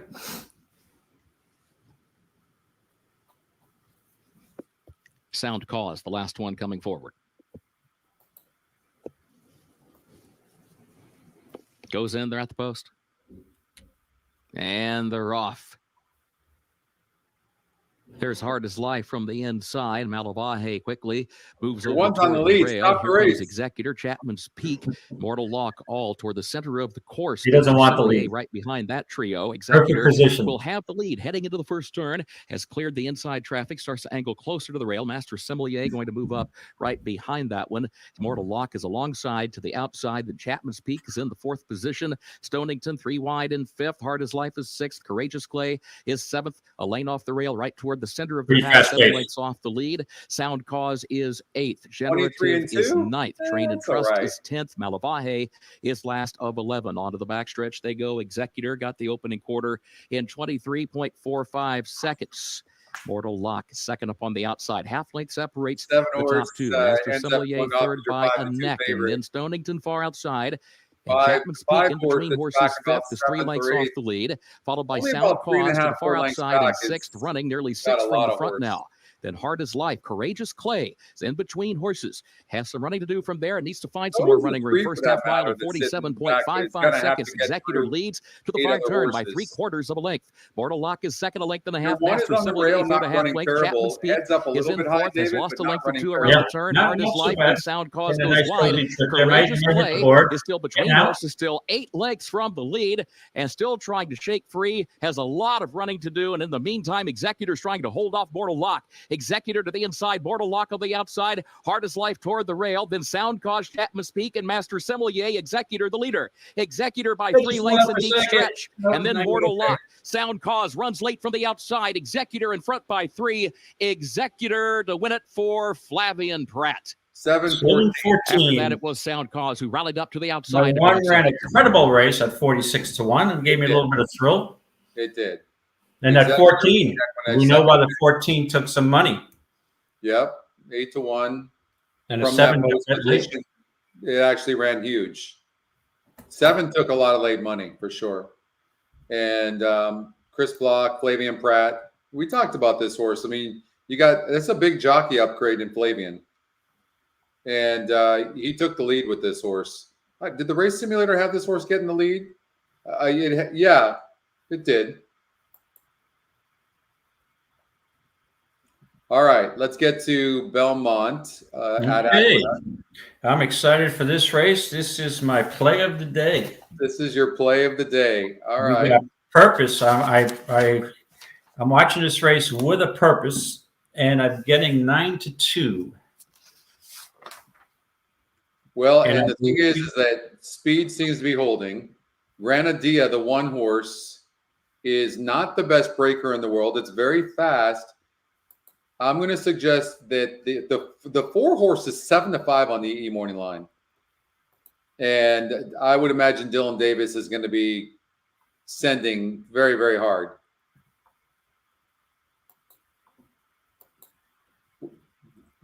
Oldie's using the 1-4-5. That's not handicapping, Oldie. There's only 6 horses, and you're using 3/4 of the field. That's not handicapping. 1-4-5-6.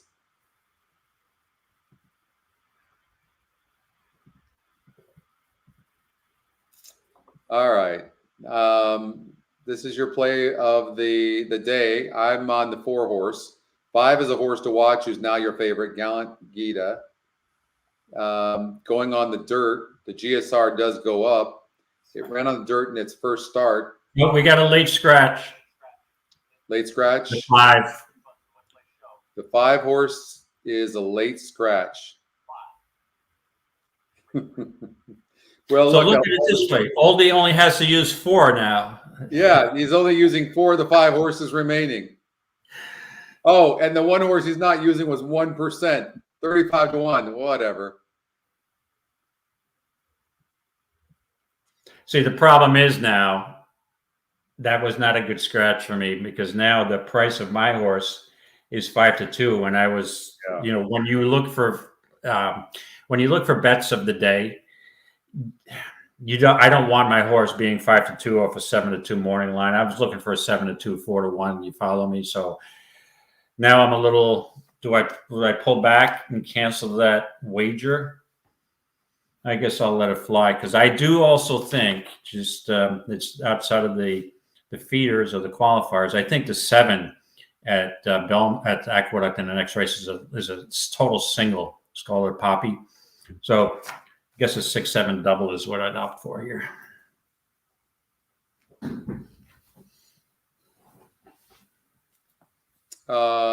Did you get a chance to watch Oldie and me watch our show yesterday?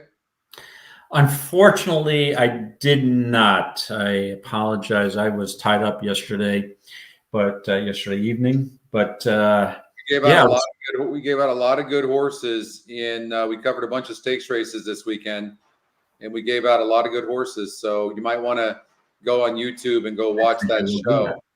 I usually do, especially if I'm going to go on the show tomorrow, which I will be. So probably this evening I'll look into it. So did any of you gentlemen like Messier in the stakes race? Yeah, Messier looks pretty good. I can't remember if we chose Messier. I'll be right back.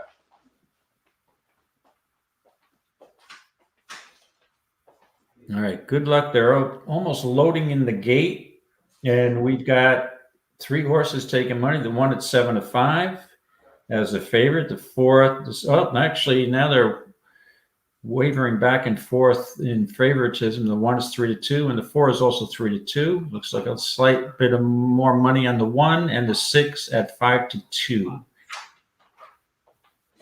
Yeah, all day I guess I'll just take the 5-2.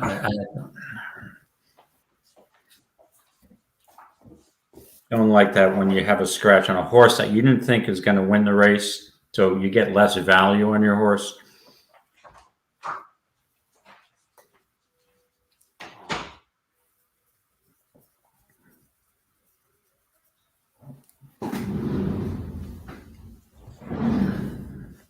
Two is loading in at 41-1. 'Tis all mine.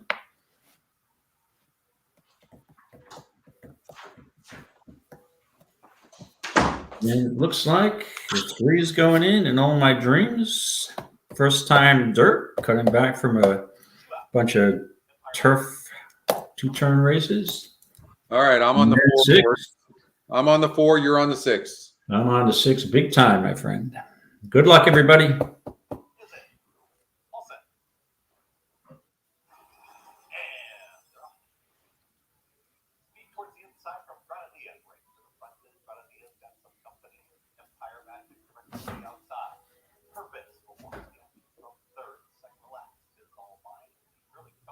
Now we'll get an idea, Scotty, if this is a true speed favoring track. Yeah. It depends on what the fractions are here.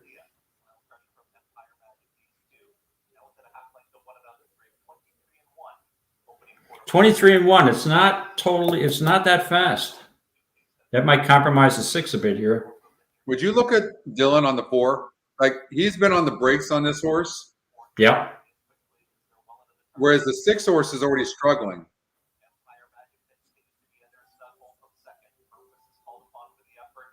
Yeah, you're right. But let's see.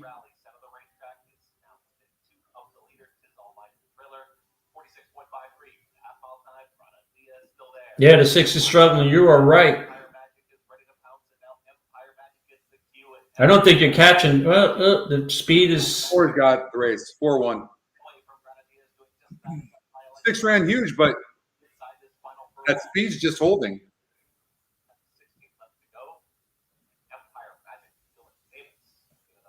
Yeah, it looks like, and again, but it's hard to judge because that was a slow fraction, 23 and change. But we've got 3 dirt races, right? And basically all wire to wire or first or second. Yeah, first or second has won that race. Yeah. So yeah.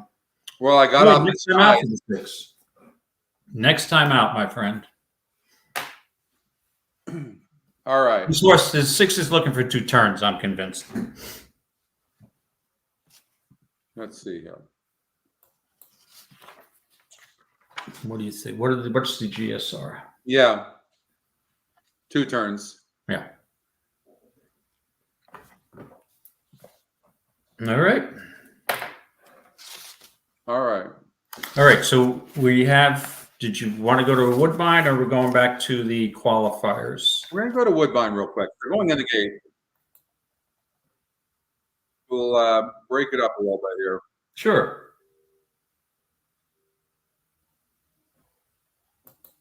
Might want to watch the 3-horse gate to wire. Yeah, let me just pull up that on the 3-horse looks to have a big advantage.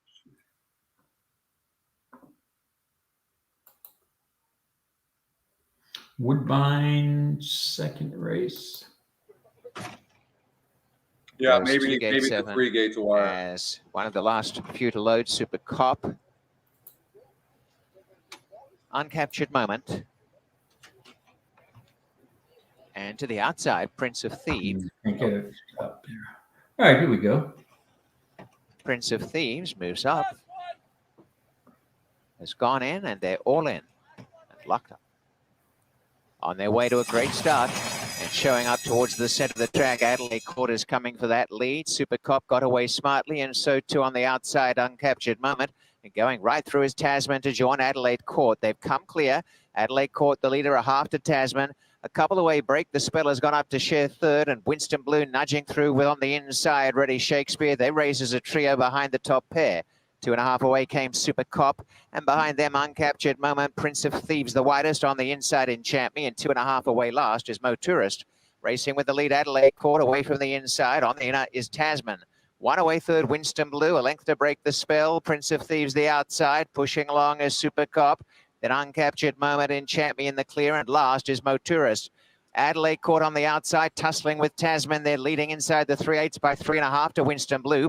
Super Cop drives up on the inside to break the spell. Then Prince of Thieves. Enchant Me starting to wind up. Second last, Uncaptured Moment, and from the back, Mo Tourist is finishing on. In front, Tasman took over. Adelaide Court hanging a little bit as they corner. On the inside is kicking on Winston Blue, and on the outer break the spell, but Tasman raced 3 in front. Enchant Me's coming into the clear down the extreme outside as they come to the final 16th, and Tasman's lead is still 3 lengths to Winston Blue, who's cutting into the margin late, and Tasman down towards the wire with a winning break and goes on to score. Slay Callahan and Tasman by 2.5 to Winston Blue. Finishing well was Mo Tourist in the show photo with Break the Spell.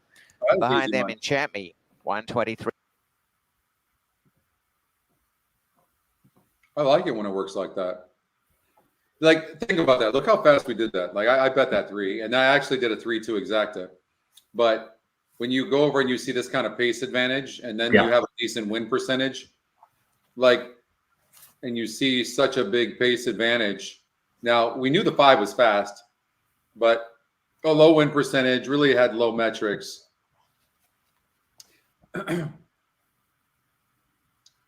No dirt racing on the new Belmont in winter. Oh, because they've got the new synthetic too. David, you want to talk about that? Yeah, Scotty. Naira announced no dirt racing at the new Belmont in winter. Oh yeah, I do have. Oh, for a purist like you, that must kill you. Yeah. I'm a traditionalist, and I'm not a big synthetic fan. And remember the days when Keeneland went to synthetic? Sure, you recall those days. I stopped playing Keeneland totally, to be honest with you.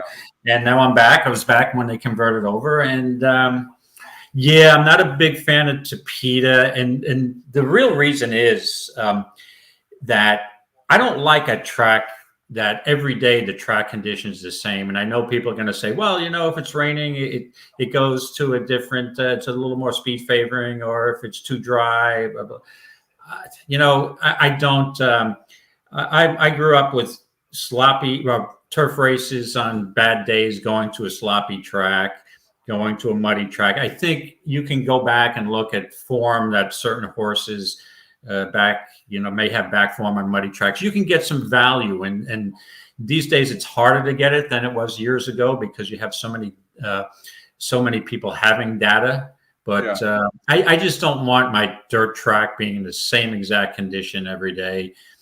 For a person who plays as much as I do, it gets a little boring for me. So I will probably have no interest in playing any Tapeta race in winter at Belmont. I will be at Gulfstream dealing with their Tapeta. At least I'll have a couple of dirt races. So thanks for that heads up.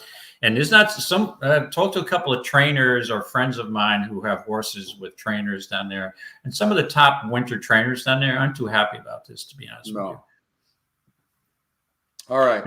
The speculation is you're going to have a parade of Woodbine trainers coming in to New York for that meet, right? Yeah. And also you're going to have Presque Isle horses. I think it's going to affect the overall quality of racing, and then you'll have your other people telling me that, well, Dave, the quality of racing in the winter is terrible anyway. I think the quality. 100%. You know what? This is what I've seen at Gulfstream Park on the synthetic, and that is you get a lot of just cheaper races because what they're using that for is a lot of the horses that just aren't good enough to run in some of the bigger races are just running on the synthetic. And so you see all these GSRs being in the 30s and 40s and 50s on the synthetic. And to me, it's just like a bunch of filler races. It's just not even worth playing. Right. Larger fields with worse horses, basically. Yeah. Lower class, right. Yeah. Which don't interest me. Give me, actually, I don't care if the fields are large. Give me 8 races on the dirt of the second race at Aqueduct today, and a lot of horse players not agree with me. 5 horse, 6 horse fields, hard hitting horses, and you got a $9 you got a $9 horse out of that race. So give me a break. I mean, it's not like you're going to have all chalk all day long. I mean, so yeah, but that's just me. Everybody's got their different opinion. That's what makes this game so great. Scotty and I talk about horses all day, and we can't come up to an agreement in one race. It's just like, and sometimes you win and sometimes you lose, but that's the fun of it. It's like solving a puzzle. So I think the 3 horse probably is the horse to beat. Second time against winners. That looks like the horse to me.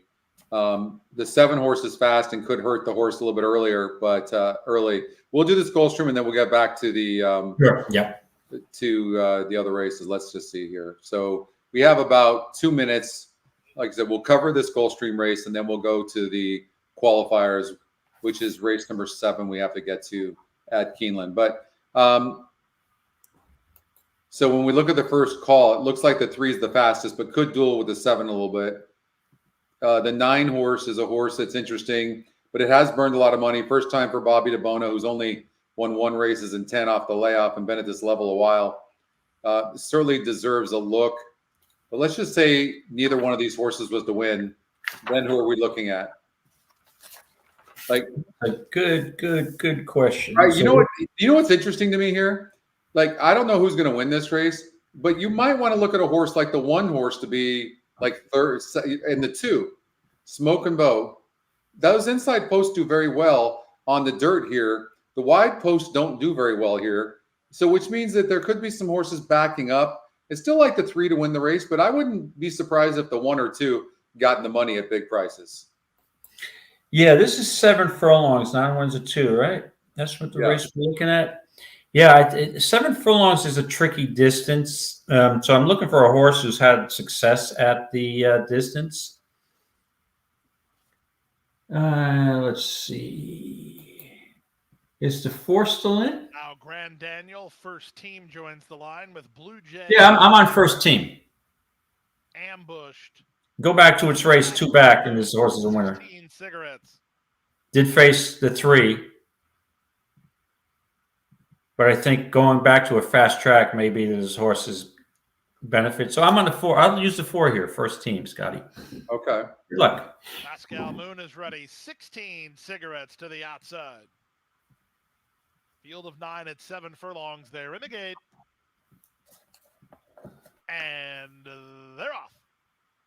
Good start in the middle for Blue Jay Way, who heads off for the early lead, moving up on the outside. I'll be right back, Scott. Okay. Outside him, Pascal Moon strides into. Kind of surprised the jockey on the 3 didn't go. Cadron Settlements in the blue at the rail. This does look to be relaxing and sitting on the inside, but that you just gave the advantage to the 9. 16 cigarettes settling in second last after the good start. The early trailer is Summer Storm Strick.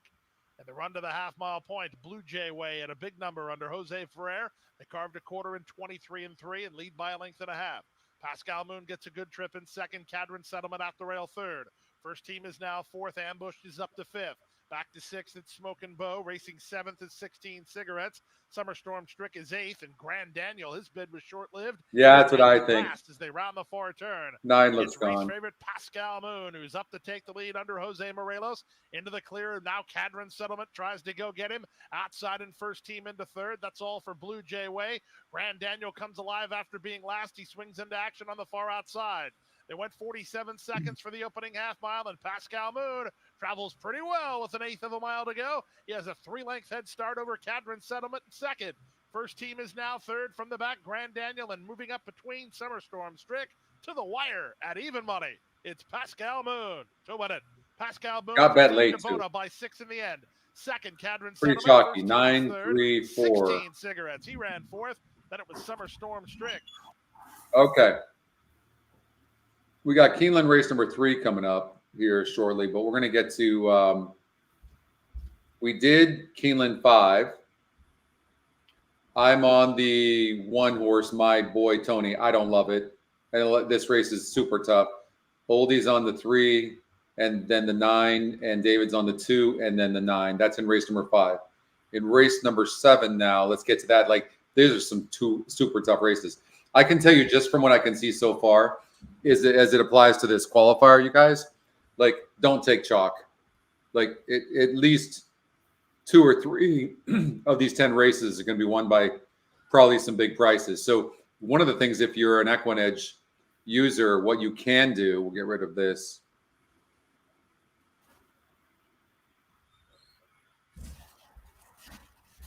Yeah, I like that too, Bill. So what you can do is go like this. Run it to the finish, right? Or even the stretch for that matter. And you see, okay, 4, 8, 9, 11. Then you run it to the here, the 4 backs out, but the 4 is a horse to watch. So, and then the 1 is coming on. But run here, we look at David, this race number 7 at Keeneland, it's just another doozy. And I know it shows the 9 winning, but there's no shot in hell that I'm in a race like this and I'm using a 15% win horse that's going to go off as your favorite. No, it's just not going to happen. You know, and then you see horses like this, and it's very difficult for these types of horses to win because they're reliant on pace. But let's take a look here. We go to so what I like to do with the race simulator is go to the first call. And we want to separate the speed from the closers, right? Exactly. So but basically, like the 1 horse, Judge Davis, the horse has to be much the best because, hold on, let me mute this. So the reason is horses that don't have any speed like this are at the mercy of the pace. And there is some pace in here. Like, I would almost guarantee you that the 1 horse with a decent trip and this kind of speed, the 1 horse will be in the money. So this might be, let's look at, so then I would sort the pace and go, okay, let's look at the first call. Look at the 4, 8, and 11. That horse needs the lead. This horse needs the lead for its best. And the 11 needs the lead. So you can see these horses are going to be dueling early on. So there's a lot, but speed also holds on this turf course, right, David? Right. So yeah. So that makes it because what if one of these horses clears early? Then that horse is likely gone. Right. And then the horse you would think that needs to gun here because of the post is the 11, Boats Are Rocking. And with Irad on this horse, it's going to be over bet. But this is a race, if you separate, this is another wide open race. And if you go back, as we go through the qualifiers, you're going to see even some more wide open races. So that's what led me to take a shot today of kind of bombing away, because I just think you're really my goal in a contest like this is only 10 races. If you can get 2 cap horses or 2 $30 horses in a place or 2, you got a really good shot to be on the top of the board here. So don't take a lot of winners on a day with long shots. So that's the way I'm going today. Oh, I thought the 11, this horse is going to be tough to beat going if this horse can clear. And there's other speeds here. The 1 just ran a really fast opening quarter last race, the 6 High Front. I think that horse is a contender. The 4's got speed. The 8's got speed. So let me to believe I'm hoping for a trip. I'm hoping for a closer, and looking for a long shot closer who preferably has had success over this course, or who's in good form but just needs a pace up front. And the horses that I'm landing on here, Scotty, is I want either the 5 Bad Beat Brian off the layoff. This horse worked out on October 7th. That's a pretty good work. I mean, this horse has won a total of 8 races on the turf. 3 at the distance is 10 out of 18 hitting the board. Ran into Woodford last year and didn't totally embarrass himself. On its best day, this horse may be close. I'm not sure. But the other horse that I'm looking at is the 10 Midday Image, who's I'm an old fan of this horse. This horse used to race in New York. It has been at Gulfstream, and I've had some success with this horse in the past. And this horse, I mean, if you look at 3 back at 32-1, just missed against Super's Quest and Our Shot. And Our Shot won a stakes race 2 weeks ago at Keeneland. So I'm just thinking the trip gets this done here. I'm either on one of those 2 horses. I want a price. That's my mindset of the day. So I think I'm going to take the 10 Scotty Midday Image over the 5 Bad B Brian. Okay, so you're on which one? You're on the 10? Yeah, I'm going to go with the 10 as my prime pick. And if I have two entries, I would go on the with the 5 horse. Hopefully, this horse will be a little closer to the pace. Coming off a good workout, a little bit of a freshening. So 10-5. All right, Oldie likes the 4-9-1, and I'm on the 4 horse as well. I'm praying that the 4 horse gets the best break under Saez and goes gate to wire. It is interesting, though, if there is a lot of speed. Look at this. Brittany Berg is 24% first race back. And this 5 horse, when you look over here, has in 18 tries, does have 3 wins, 4 seconds, and 3/3. I'm going to try to beat the 5 in my mind, who's I don't think you can trust. But the 9, I just can't play this horse. I think this horse, Dettori is, I'm a fan of Dettori's, but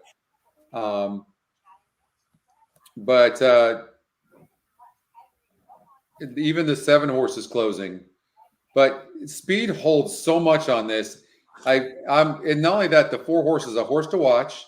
It's also 25% to win. It's got, look at this. I mean, you're talking about a horse that has 9 wins in, look at this, 9 wins in 14 tries going 5.5 on the turf. That's insane. Look at that.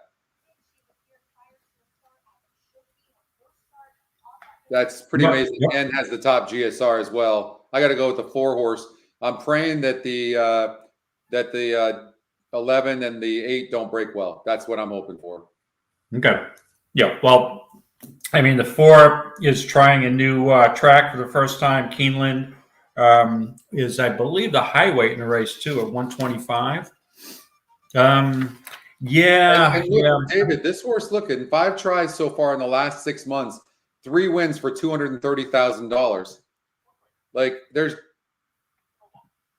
nobody can claim that. Look at the 9 horses won $27,000. Colonial Downs and Laurel Parks. There's no comparison. I am not.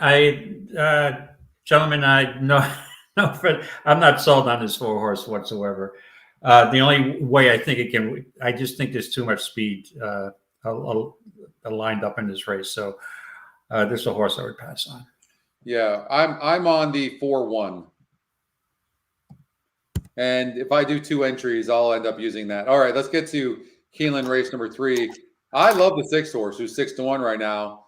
The 1 horse with Julien Leparoux is your big favorite at even money. Wow.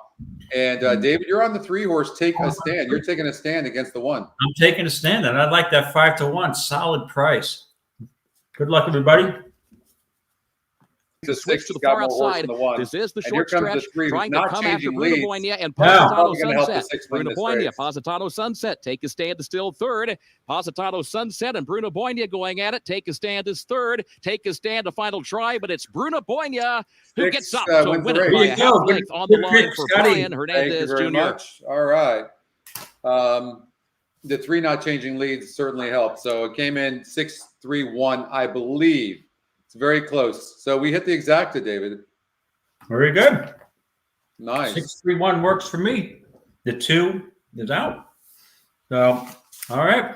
Yeah, I missed that. I actually didn't get a bet in on the horse. I was trying to get it in as we were talking, but couldn't get it in. But what a stretch run between Yeah. three very nice fillies. Bruna Boina coming out on top look, here, but the rail horse let's look. Positano Let's just see, Sunset make sure the really three got hanging in second. It's very gamely, close considering between this I is don't the, the know. first time going the a mile 3 and and the a 1 per 16, second. and Bruna Boina just passing Ah. her Oh, deep I think the stretch. one There got was a got little it. bit of a late run from the number 3 Take a Stand out in the center of the Yeah, racetrack. the 3 But just would the not change 6, leads. Bruna Boina, holding on Yeah, I think all of those the late 1 challenges Ted was and always staying in on front for the second. victory unofficially here in race number 3. And again, it's another 2-speed number, even though the 3 looked like it was going to go by. But is it because she didn't change leads? No, it's 100% why the 3 didn't go by. Yeah. Well, Yeah. exactly. I agree. Yeah.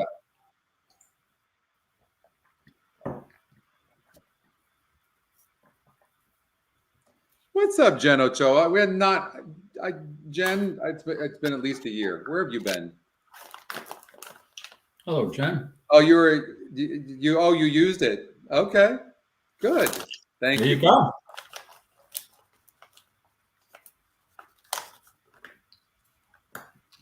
What's up, John? We had a good coaching class yesterday, John. It's not the same unless you come on the chat, Jen. We missed you, though. I hope you've been selling a lot of them. Hopefully you have been. It's not an easy business right now. No, Yeah, supply demand. We got a supply demand problem. That's most areas we got a supply demand. Florida, you got an oversupply of condos coming on the market. Well, interest rates are going to start dropping, and I think they're going to drop heavily. So the housing should come back, and people will start being able to kind of. Interest rates are too high for most people. The houses are high, the interest rates are high. How does a normal person supposed to afford a house? Positano Sunset second. Number 3, Take a Stand third. Number 2, Al is Popularity great. Al fourth. is great. 6-1-3-2. Love to have Al. He's such a gentleman. Unofficial. But we had such a good group of people in the coaching class. We had a really good coaching class yesterday. You said you like Scarlet Poppy. I've got a note on Scarlet Poppy. Much best, hole closed at the turn, but didn't come back and then steadied at the break. I've been following this horse actually. Okay. And maybe from this post position, this horse could get a better trip. 6, Bruno Boina. Owned by I Kent know you Kirk like and Wayne this horse, Sanders, David, trained by at Brett Belmont Calhoun. Park. Hold Ryan on. Yeah, Rand thanks for Derek reminding me. I'm just putting in a pick 6 ticket and singling. I have all my picks here. I don't know if I'm going to get it in. I'm singling the 6. Where? I mean the Scarlet Poppy. Is that the 7? The 7. Oh, I just singled the wrong horse. Oh, and the Have horse is, you ever done that before and then you hit it? Yeah. Let's see here. So right now, what you guys can't see, we have a new horse search that we're going to be putting on the site, hopefully in the next 3 to 4 months. And so I'm looking at some of the horses that Bruno's given the names of those horses, and I'm typing them in to see who they're training against. How good are those horses? And not bad. Wesley Ward horse Culprit that Scarlet Poppy's been training against is pretty decent. Won 100 grand. So I think it's just all about Scarlet Poppy has not got a good trip. I think I did single the right horse to 7. Okay. All I right. think with a good trip. What's interesting is who can be second. There's nothing, a second-time starter here, general agent. And the fact that that horse is 23% moving up against maiden special weights from a claimer only makes me like the 7 that much more. It's not just about the horse itself. It's also about the competition. So, yeah, I did not get my bet in on the 6 horse. I'm so bummed out about that. All right. Oh, really? No. No, I didn't get it in. 9-2 as well. That was a good price to miss.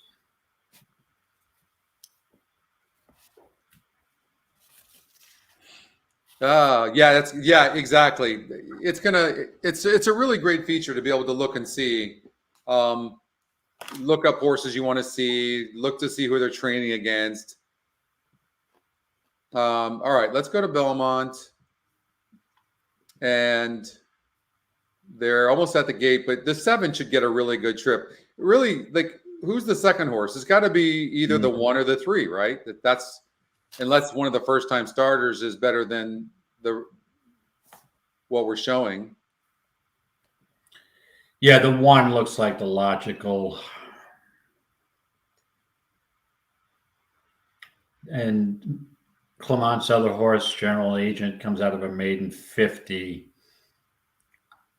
Watch out for the 2. I know. I was just looking at that. The GSR goes up. Yeah. Not really familiar with that breeding, but it's interesting that McPeak is here with this horse. Looking for a softer spot. And this is a... So for me, the reason why I've been following the 7 horse, but the reason why I like it is because of that post position. It's got some tactical speed. It's had troubled trips in both tries. And that's the reason why I like it. So, all right, I'll turn it up. You guys can hear it. So we got Scarlet Poppy.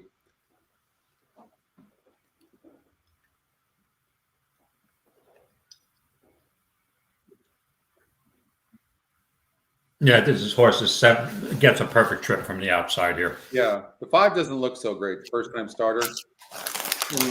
Not wanting to go on the gate. Looks very sweaty. Looked nervous. Nervous in the gate. Not somebody I would put my money on. 6 looks very wet. 6 looks all washed out. Yep.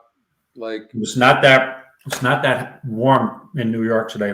Yeah, no. So it looks like you could probably rely on the 1 or the 3 to get second. Let's just see how the 7 horse breaks. With a good break, will be very, very tough. No, the 6 was just gelded. So I guess if you're just gelded, you'd be sweating also, right? So 7 broke very good. We needed that. Absolutely very important that 7 breaks good.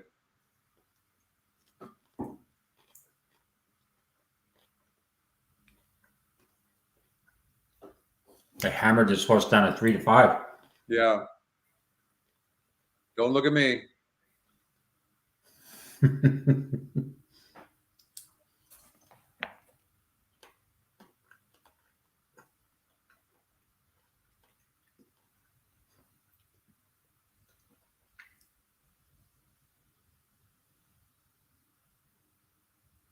The 4 is making a run. The 4 is running. And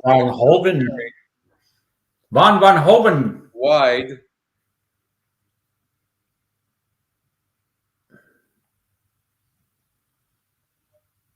Man, they're having problems going by this 3. At a 4, kind of. Come on with the 7. Get him up. There we go. Where's the 2? 2 is nowhere. Stay up 3 for second. Stay up 3 for second. You got it. 7-3. All right. So the one good thing, I'm alive with a 3, like the rest of the world is on the pick 6 today at Aqueduct with the 3 to 5 shot on top as my single. So it could be worse things. All right. What that 7-3 exacta pay? 7-3 exacta, $18. Wow. Stop it. 18 for $1. Wow. That's not bad. You got to be kidding me. It's phenomenal. All right. So, Scotty, did we finish? Did you make a pick in that Keeneland? No, the 7. No, oh, that was the double. Hold on one second. I just want to see what this exactly. Yeah, sure. Take your time. Yeah. 7-3, $19, $19 for $1. That's phenomenal. That is great. Yep. All right. Okay, what was your question? I'm sorry. Did you make a pick on the 7th race at Keeneland? Or we finished that race up or no? Let's see here if we did or not. Keeneland race number 7.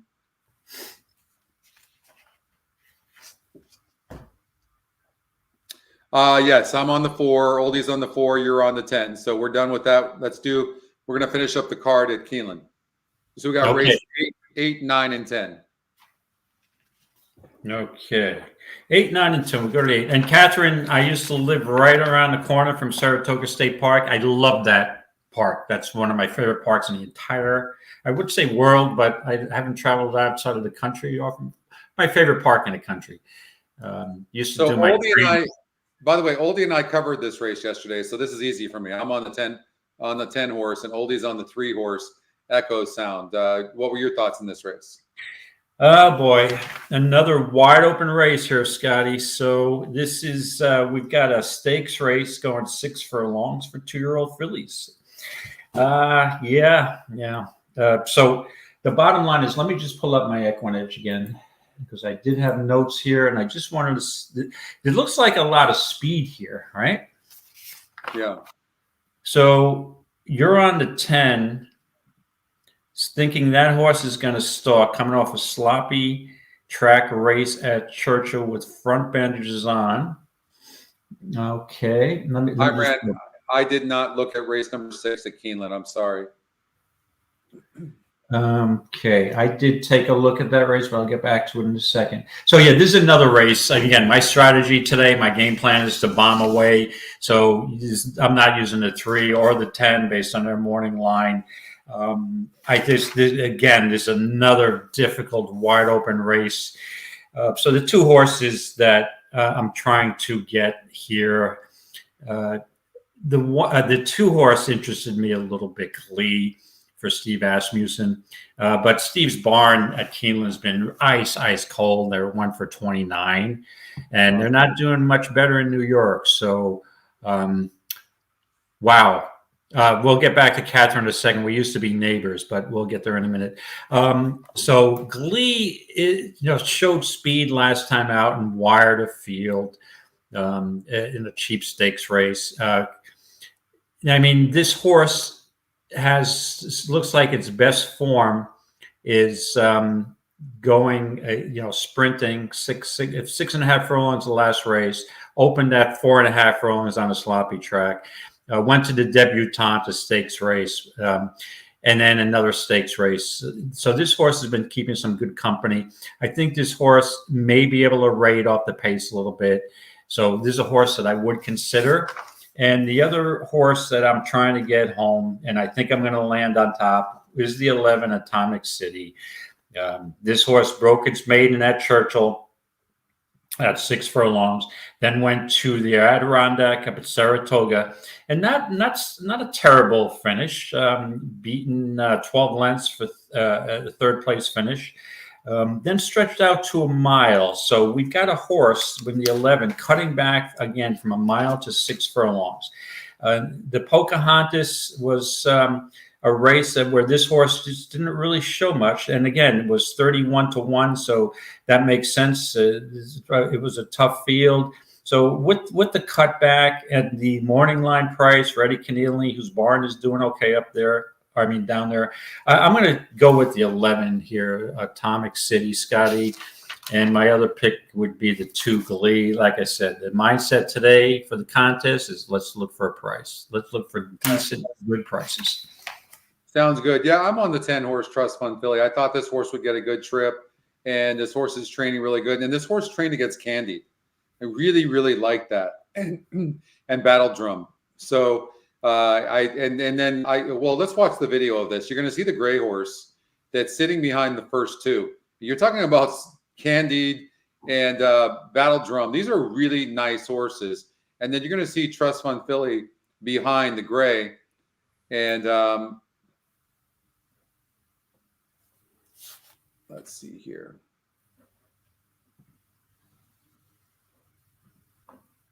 There we go. And it's really impressive. Just watch the hands, watch the elbows. You're talking about Candied, okay? I mean, 3rd in the Breeders' Cup, almost won that thing. And look, he's got look at the Trust Fund filly. I mean, all these horses, these are really good horses, just sitting back there. And look at elbows are in. He's not even asking this horse. Mm-hmm. And about right here, look, without even asking, look at just like. Any other horses would be falling back against those 2 that are in front there. Those are super nice horses. That's why it's important to know who they're working with. Yeah, who they're working with. But absolutely, it's just super.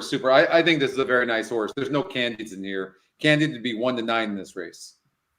Exactly. And draws a good post. So I just think Trust Fund Filly might be a nice one. Just broke her maiden pretty easily. Not only that, too, like when I see fillies break their maidens first time out, because you know how fillies can be, they're pretty temperamental, David. And when I see that, it tells me that, the horse is a trier, and maybe she's different than some of the others. I think maybe this is a nice horse. So Trust Your Fund. points. Good work. Yep. Yeah, that was a really nice looking work. And Catherine, I can't let this go. Catherine, you're on Geyser Trail. We used to live in Geyser Crest Estates for 11 years in Saratoga Springs. So we're I don't know if you live in that area, but yeah, probably a beautiful day up there. Beautiful day. Nice foliage at the park. So enjoy. All right, let's do Gulfstream Park race number 4. It's on the turf. I guess from what I'm understanding too, David, they did a really nice job on the turf course this off season, and people are raving about it. So, really? Okay. Yep. So just in time for the championship meet coming up in about 6 weeks, right? So now look, here's what's interesting. I didn't realize it was this race, but Spicy Guacamole is Richard Cummings is the owner, and Richard said to me, "Hey, Scotty, I'm going to the sale, and can you tell me who I should maybe look at? These are the 7 horses I'm interested in." And I'm like, "Well, I can tell you, I'm not looking at these horses physically, but I can tell you that Spicy Guacamole has some amazing numbers, but on the dirt. Look at these numbers. Like so, and he got this horse, I want to say, for $39,000. But that being said, they're trying the turf for the first time, and she's 47% to win and 6-5. Of course, I'm rooting for her because I was a part of Richard picking this horse out, but she's not a turf horse. I would probably lean more towards. I hate betting against her, but we'll see. We're going to obviously watch the race. I want to watch her. They're at the gate. She's beautiful, dark gray, and again, she's not really bred for the turf, but I probably would lean more towards the 3-horse Boots on the Moon, to be honest with you. But if she was on the dirt, of course, that'd be a different story. Interesting that they put her on the turf. But let's take a look at this race. Belmont Stakes pool will close at just about $125,000. Race favorites are the 1 is 6-5 and the 3 is 6-5. Boots on the Moon.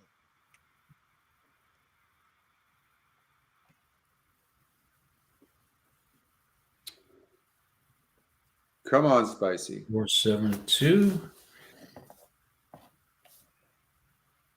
Waiting for one more. Waiting for Cozy Turtle to take the outside. They're at the post. And 2 broke in the air. Awful beginning for Gouldy and blew the start 5 lengths last. Good start from the inside for Spicy Guacamole, who heads out for some forward position, taken on for the lead by Tree Seas Kai. These two race on with Boots on the Moon away in third. Outside goes Cozy Turtle, 2.5 better than Corona Princess. Well, she seems to be relaxing fine. The trailer is Gouldian. And the run to the first turn, long shot Tree Seas Kai by a length and a quarter. At the rail, Spicy Guacamole. Up in the middle goes Cozy Turtle. Back from there, it's Boots on the Moon, who's a bit headstrong. Van Dyke trying to get her to settle down on the 2-path.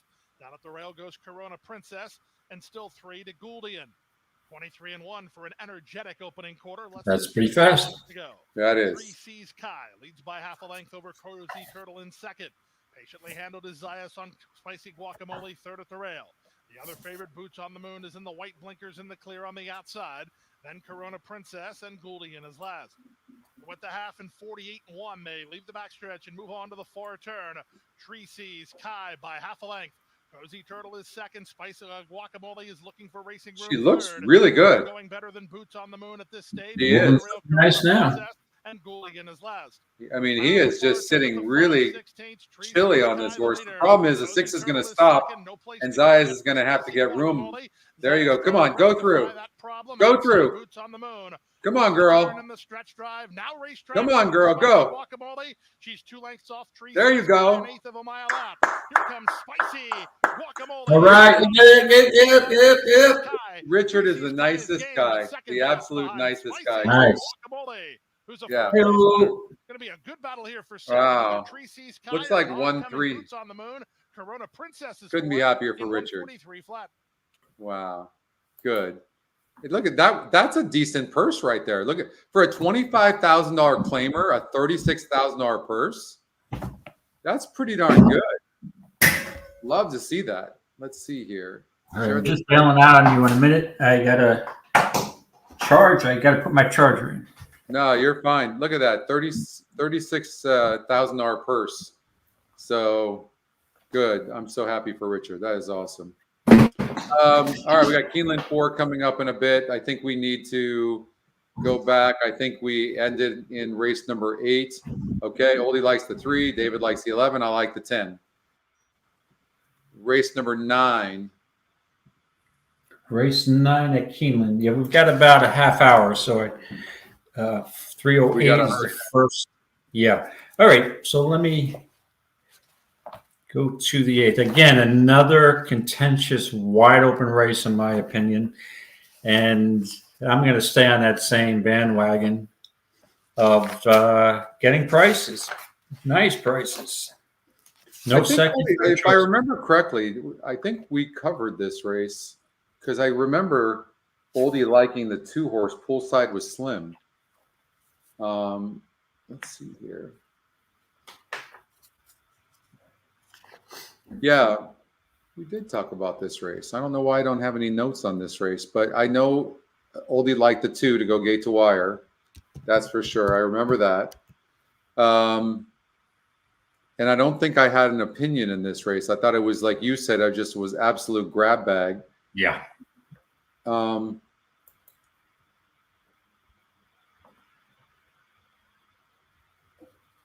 Yeah, well, the one conclusion I had here, and I'm on the same page as Oldie, that poolside with Slim looks like the lone speed, correct? So, yeah.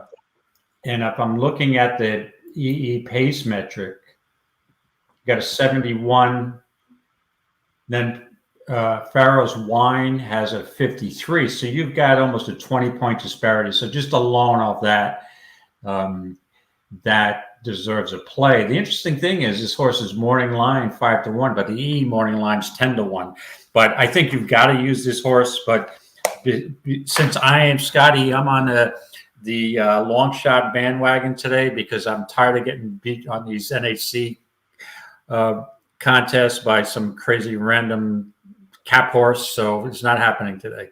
Because if anybody has a crazy random cap horse, it'll be me. So I'm looking at so to me, I'm using the 2 poolside with Slim in my wagers, but for the contest, I want 1 speed, and that's the speed, the 2, and then 1 closer. And the 1 closer is the EE top pick, nicest pie.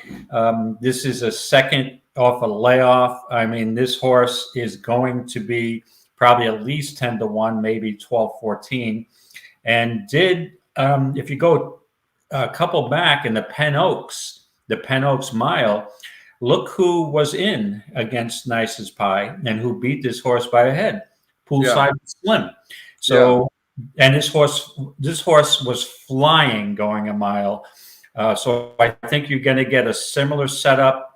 This horse, I like the work on October 16th for 47-4 breezing. I think this horse is a sleeper. And I think it's a 1 speed and 1 closer. Give me the closer. So for the contest, it's 11 Nicest Pie. And I will have that exact at 211, by the way. 211 box. All right. So you are on the 11. Okay. I was just congratulating Richard. Oh, sure. Yeah. Okay. So you're on the 11. And then look, I noticed, I don't know if you saw this, but look at the 12 horse simply in front. You know, I don't like these outside posts, but the horse is 2-1 on the EE morning line and the EquinEdge long shot and the top GSR and has a good win percentage of 15%. Since I don't love anything in this race, I'm just going with the 12. Okay. Off that last race, yeah. I didn't even look at it. It's 2-1 EE morning line. It's a horse to watch. It's the long shot. It's got the top GSR. Yeah, I mean, why not? Okay. Yeah. The race simulator has the horse winning. Not a great post, but we'll see. Hopefully you can work out a trip. Hey, Darsh. All right, one more race over at Keeneland. We got a motor. Jeez, they have any harder races for us? That's why I said I started looking at this last night, Scotty, and I'm like, oh, geez, I'm just going to bomb out today because and watch, we'll have very chalky results, and sometimes they're worse. Yeah, for sure. All right, you got a maiden special weight for 100K, going 6 furlongs. For we got these are fillies, but we've got 3 and up. And again, another just head scratcher, inscrutable. So give me a price. Give me the price. So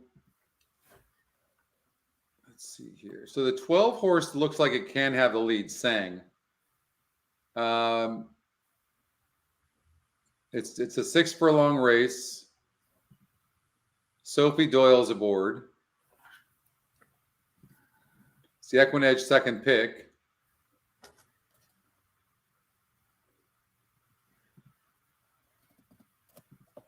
I mean, it's got a pretty low GSR of 57. Mm-hmm. And the 2 is the EquinEdge top pick, but this one seems to need the lead, and the 12's pretty fast. There could be some speed in this race. Let's just say that does materialize, David. 4,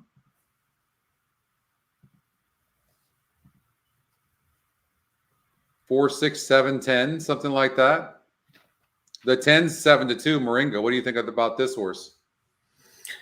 Yeah, I'm not totally sold, but it's obviously a contender of that last dirt race, right? This race is on the dirt. She's been keeping company on the. It looks like was entered first time for the turf, but it was washed out. Then back to dirt, then back to turf, then back to dirt, and back second race at dirt. So they're looking to see. This is a summer front, so I'm not sure why they keep going back and forth. To me, this is probably a turf horse, but.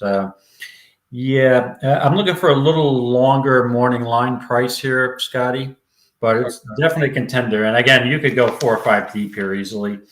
I thought the 4 was a contender. Your favorite jockey is on. You got Lipperoo again. I thought the 2 was a contender for Rusty Arnold, cutting back from a distance. David, let's come back. Let's come back to this race because race number 4 is coming up at Keeneland. Oh, cool. I like it. Yep. Thanks for mentioning that because I do like that. Am I going to get it in? Didn't you like the 8 horse, My Yes. Shot? Okay, let's get it in. Yeah, the 6 does, Patrick, have a nice work tab. What did I do here? All right, I got it in. Okay, thanks for reminding me. Okay, let's play this.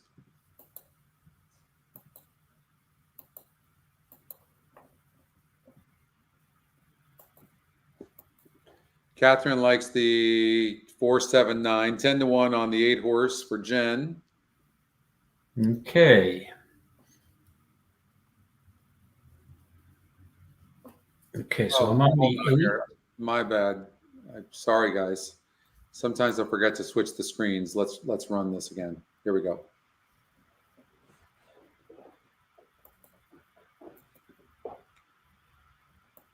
So the 7 looks fast. Mo picks, please, and it's getting played.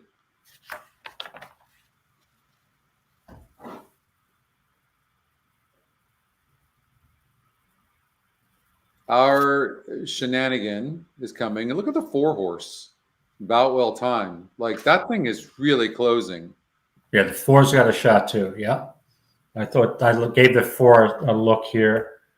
Matt Schurer took over for this horse. Blinkers are off. So he had blinkers last time out and he took them off. And look, he claimed the horse for 50,000. The horse is in for 150,000. It's the top EquinEdge pick. I mean, who am I to argue? I think I might just go with the EquinEdge picks and it just took off. Hold on here. Tempers Fly moves up for the lead. Mo Picks Please goes second. Our Shenanigan is in third. My Shot will go fourth. Defiant Last is down I toward know, the Scotty, inside that in sucks. fifth. Chantel Focus looks toward the outside as they go to the far turn. Do you see And the then kickback Boutwell on the Time, dirt? who Do you is see back that? toward the inside This is in one of the reasons seventh. why Feels the horses bomb on the of Endless outside, Fashion is in and ninth. not Rest of too the wide, world of course, is last and of the Speed 10. do so well 23.06 because seconds the look time at some of for these that first horses quarter. as they Tempers come Fly back at the end leading of the race, and Our they're Shenanigan, just who's toward loaded the with mud outside. in A their length face separates the and top dirt on their two. face. My Shot is a wide And third a lot around of the horses turn. don't like Mo that Picks kickback. Please is fourth and looking the toward four's the been taking inside. the 2 beating lengths on from that. the front. And then Defiant Last, who's fifth, still 5 from the lead. Tempers I gotta Fly, catch the this one to 12 catch. horse at Mo 9 Picks to 2. Please looks toward the inside. Our Shenanigan there to the outside. And then My Shot is in the fourth position and is followed by Defiant Last. Tempers Fly, a 3-length lead into the final furlong. Our Shenanigan takes aim now. Still 2 lengths away, though. Tempers Not even Fly, a taking 16th to lead. go, maintains that 2-length lead. Our Shenanigan is in second, and then Defiant Last Really third. close race. It's gonna Tempers be a wire. Fly, It's gonna, the Our nine's gonna catch Shenanigan, it. 1-2 to the Oh, wire. it's close. Hold I on. have no idea. Tempers Fly. Speed Fighting favoring off track. Shenanigan, 1 minute Speed 11.56 favoring seconds. track. Yeah, yeah. It's been like that all day long. 12 horse. We talked about that being the speed of the race. It's very close. If I had to call that, I'd say 12, but it's 12. 9 got a very nice head bob. I think 12 got it. Yeah, That's my 12. yeah. Okay. Right. And isn't that what we had on the lead in the first call? I believe. What a game Oh. effort by top 2 fillies here. The number 12, Tempers Fly. No, She but got the a 12 flyer got the coming out of lead. the starting gate and managed to make the lead. That definitely was a difference maker today, this aggressive ride by jockey Luis Saez. Training We see very the number good. 9, Our Shenanigan, slowly but surely starting to pick up the pieces. She's about twice the size of the number 12 horse. You can see the difference in I size, think and the it's 12 got very, that, very yeah. close by the time we Yeah, I get to think the the finish 12 got one. line. On We the didn't- I inside, don't the think we looked 12, at, Tony, outside, the we number didn't look 9, at, Our Shenanigan. I don't know that the 9, Our Shenanigan. Yeah, we're gonna get back to the races. We didn't look at race number 6 at Keeneland because it wasn't part of the NHC, and we have no time whatsoever at all. In fact, we've got to, let's see here. First leg starts at race number 5, so we have essentially 30 minutes at best. So No, it's about 30 minutes. Yeah, 28 minutes. right. So we've got race number 10. I think we did race number 9 already. Yes. Okay, race number 10. Yeah, Yeah. so race number 10, I'm on the 11 constituent. The park shipper. This horse, first time Lasix. I'll give this Constitution is one of my favorite sires. Maybe this horse wants to go a little further, but working out pretty steadily since he arrived at Keeneland. But Lindsay Schultz and Fernando Hara had a winner at a big price earlier in the meet. And I just think, again, because of my mindset here is just to look for prices. We got a 10-1 morning line on a horse who I think could be live. So give a shot with the 11 constituent for me. That's all I want here in this race. Okay. Never add a second gear and 38 flat in hand. Don't hold time against. I think I'm going to go with the 7 horse, the EquinEdge long shot. And the reason is 12's going to fly from the outside. We're going to have to get used up. 2 seems to need the lead on command. Speed's been holding, and who's the horse sitting in the garden spot? It's really the 7 horse. So I think I'm going to take the 7. I think the 10 is going to be flying, but might have too much to do. That's my biggest concern. The trainer, whoever this is first time with horses, is 100%. So won that race. I want to see how far back the 10 is going to be. 3 lengths here, the second call, even 4 lengths back. I think 10's going to, if I had to choose one horse to be in the money and put my life on it, I would put the 10 horse, but I think it might be a little bit late getting there. So I'm going to take the 7 horse to sit right off the 2 and the 12. Okay. 7 horse for Scotty, just the co-ed. All right. All right. 1 second. All right. Looking at the next races, we have to go to Aqueduct, the 7th. This So Aqueduct, the 7th, is going to be, let me just pull up my notes. Mile and an eighth, 2-turn, maiden $20,000 claimer. And again, it's a weak race, but I love these 2-turn races at Aqueduct. My conclusion in these races, or my strategy, is just who wants to go a mile and an eighth? I mean, these are maidens. A lot of them have had a number of starts, and I don't think a mile and an eighth is on a lot of these horses' agendas. I mean, I don't. That's the biggest challenge in these 2-turn races. So, a maiden $20,000 race. I'm looking for a horse that's somewhat lightly raced. That's going to give me some value, and I'm on the long shot mindset today. So I just think there's some really slow horses in this race, and so I'm looking for an alternative to some of the lower morning line prices. Now, Salacious draws that inside post, and it seems to be a speed favoring track. But this horse, I really want to win. I mean, this horse should have the lead. Katie Davis, though, is on this horse. So, Scotty, I was just going to the 7th race at Belmont. See, I made that mistake now, too. 7th race at the Big A, but I'll let you get the 7th or the 5th? Oh, shit. We have the 5th, too?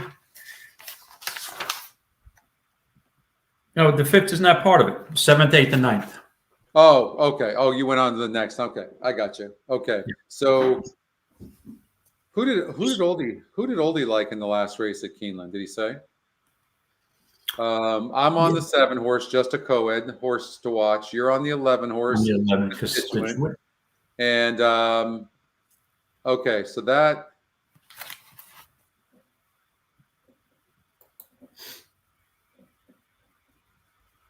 Let's see here.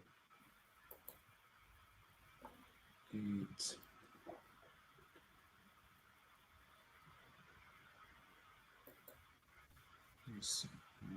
Okay, let's go to,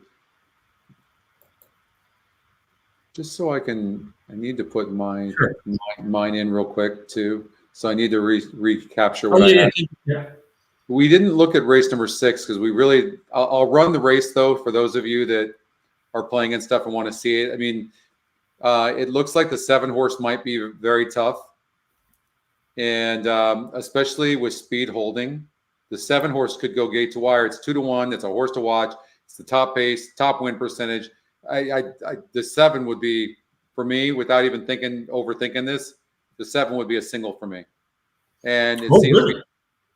Work behind McPeak, including Tequila and Salt, 4 wide move, a bit sluggish to change leads, but did so and finished in 48-3. I'll look up this horse that's been training against real quickly.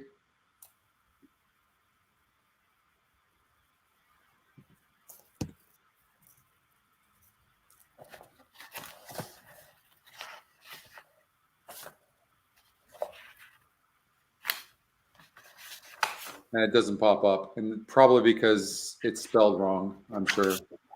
Tequila and Salt. Okay. So, but I like the 7 horse. Oh, in the 6th race, I just want to add something. Yeah, okay. I looked at that race. Okay, we're doing the 7th now. Well, no, we're going to. We got to go to Aqueduct 7th, yeah. But I took a look at disclaimer in that race, in the 6th race at Keeneland. Caraco's the sire, so I looked up Caraco. Did you know Caraco finished 2nd in the Travers to the Tis the Law horse in 2020? Who am I thinking of? I just drew a blank. Yeah, so I'm on the 4. I'm also using the 4 disclaimer, first time starter for John Terranova in that race. Okay. And let's see here. Just average. Yeah, I think the 7 will be tough going gate to wire. This horse, the 5 horse, Viola Magic. for Steve Asmussen. This horse seems to be training pretty good as well. So I'm just going to look up this horse real quick for you guys.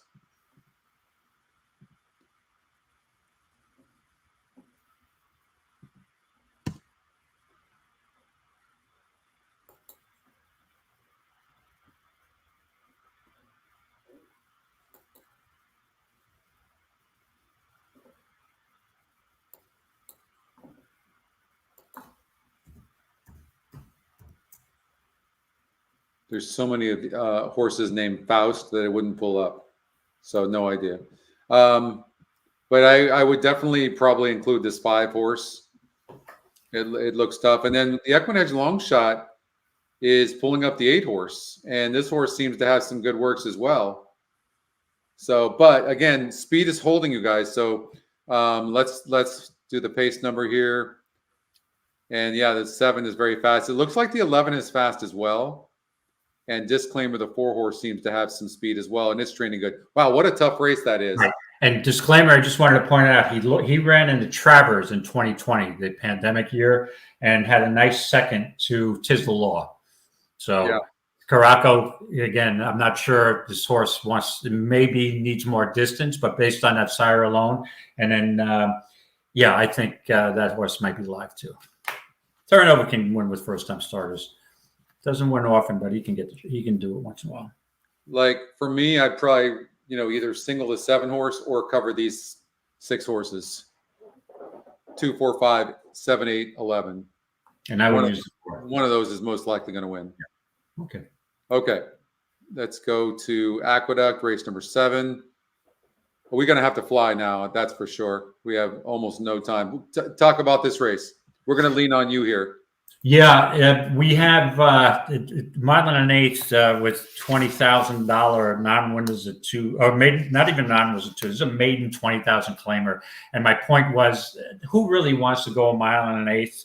I mean, Salacious has such a huge advantage in the EE pace metric, right? You don't see that too often. But do you want any part of Oscar Barrera? A maiden going 2 turns with the lone speed. He just doesn't win lately. And I know our favorite jock, Katie Davis, is on the horse. But I don't want the horse at 2 to 1. The horse could be gone. It's a speed favoring track, but I don't trust this horse. So I'm looking for, in these races, these maiden claimers, I'm looking for horses who may handle the distance, who are lightly raced. And the horse that I came up with on the long shot train today is the 5. This time, yes, not this time out of Giants Causeway. Off a layoff, was in a state bred. It's a New York state bred and it's been in maiden special weights, restricted. And, the 2 out of 3 races, we had a bump start and pinched back. So this horse hasn't, in 2 of the races, had a chance to run. I'm sorry, did I miss who it was? Who's the horse? Oh, I'm sorry, 5, not this. 5, okay. This time, yes. So at that morning line price against a maiden claimer, 20,000 going 2 turns, I'm just going to look for the lightly raced horse that's stretching out, who's dropping way in class, hoping that this horse can run a little bit. So I'm using the 5, and I think I don't trust the 1, so I would use the 6 as my second pick. But for the contest, it's the 5 this time. I don't trust Salacious as the lone speed. Let's see here. So the 5 horse drops big in class, off a layoff. Jimenez is 9% off the layoff. Hours in the day. Yeah, I will say this about Salacious, okay? It's been low win percentages most of the time. It needs the lead. It's never faced a 40 group. It did face a 44 group here, but it didn't clear. I mean, this horse is going to clear here. I mean, right? And then speed's been holding. I think just Katie Davis holds all the cards, just does. And the 6 is going to be pretty far back early. 7 horse is 7 to 2 on the EE morning line, which is interesting considering it's only 3%. But part of that's because the 6 and the 1 are taking up so much. But and look, even at the second call, the 7 horse is like right there. There's a chance if the 1 doesn't run that maybe the 7 horse runs. That's certainly a possibility. I would, but 0 for 32. Like, 0 for 32. The 7. You look at the one horse.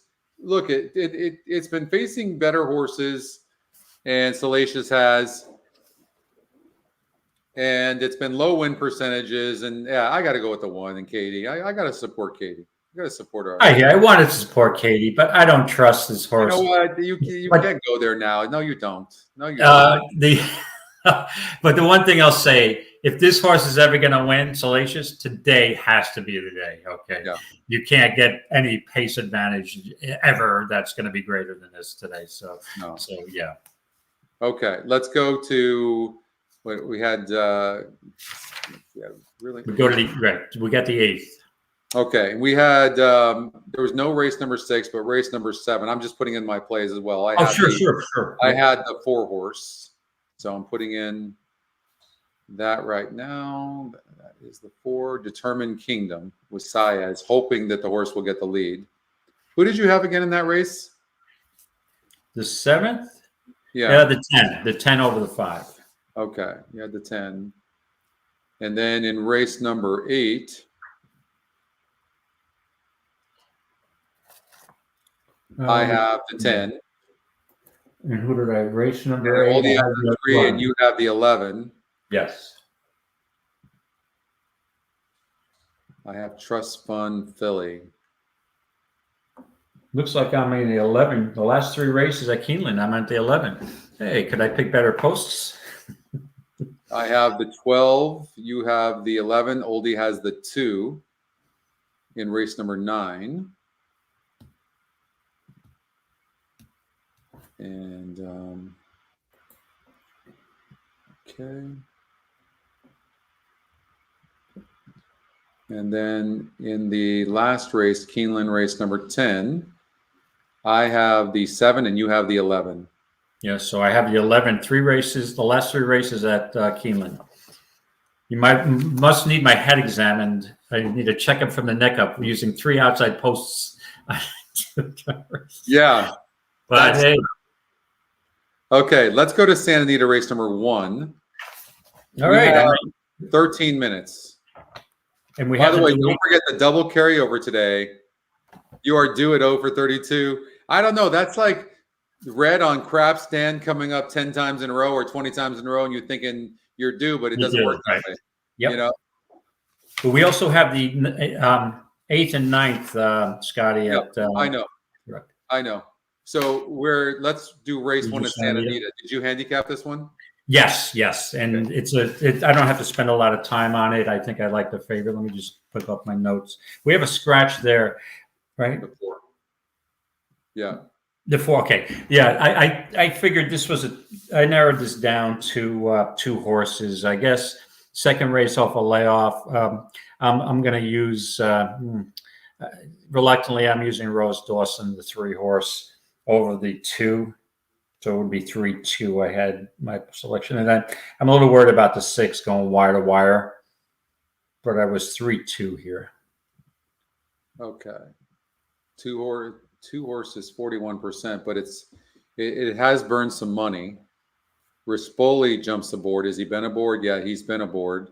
And this horse has not really been reliable as far as breaking good. And then the speed in the race is the 6 horse, Unwritten Code, who has burned some money as well and is really unproven at this distance, 9%.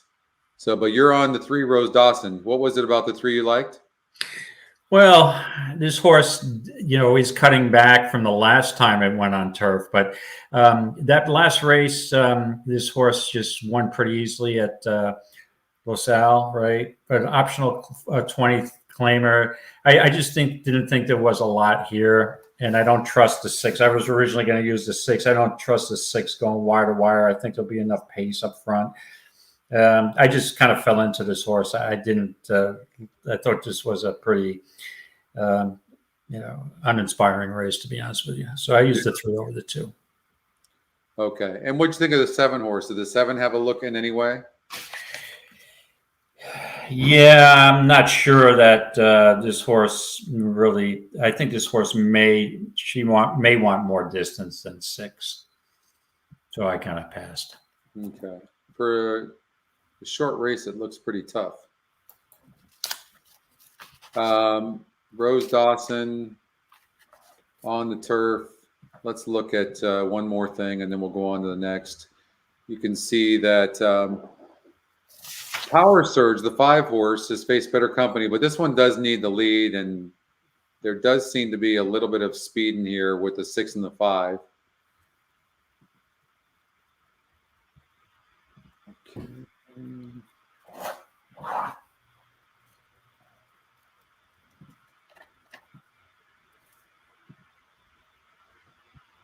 What about the one over Attracted?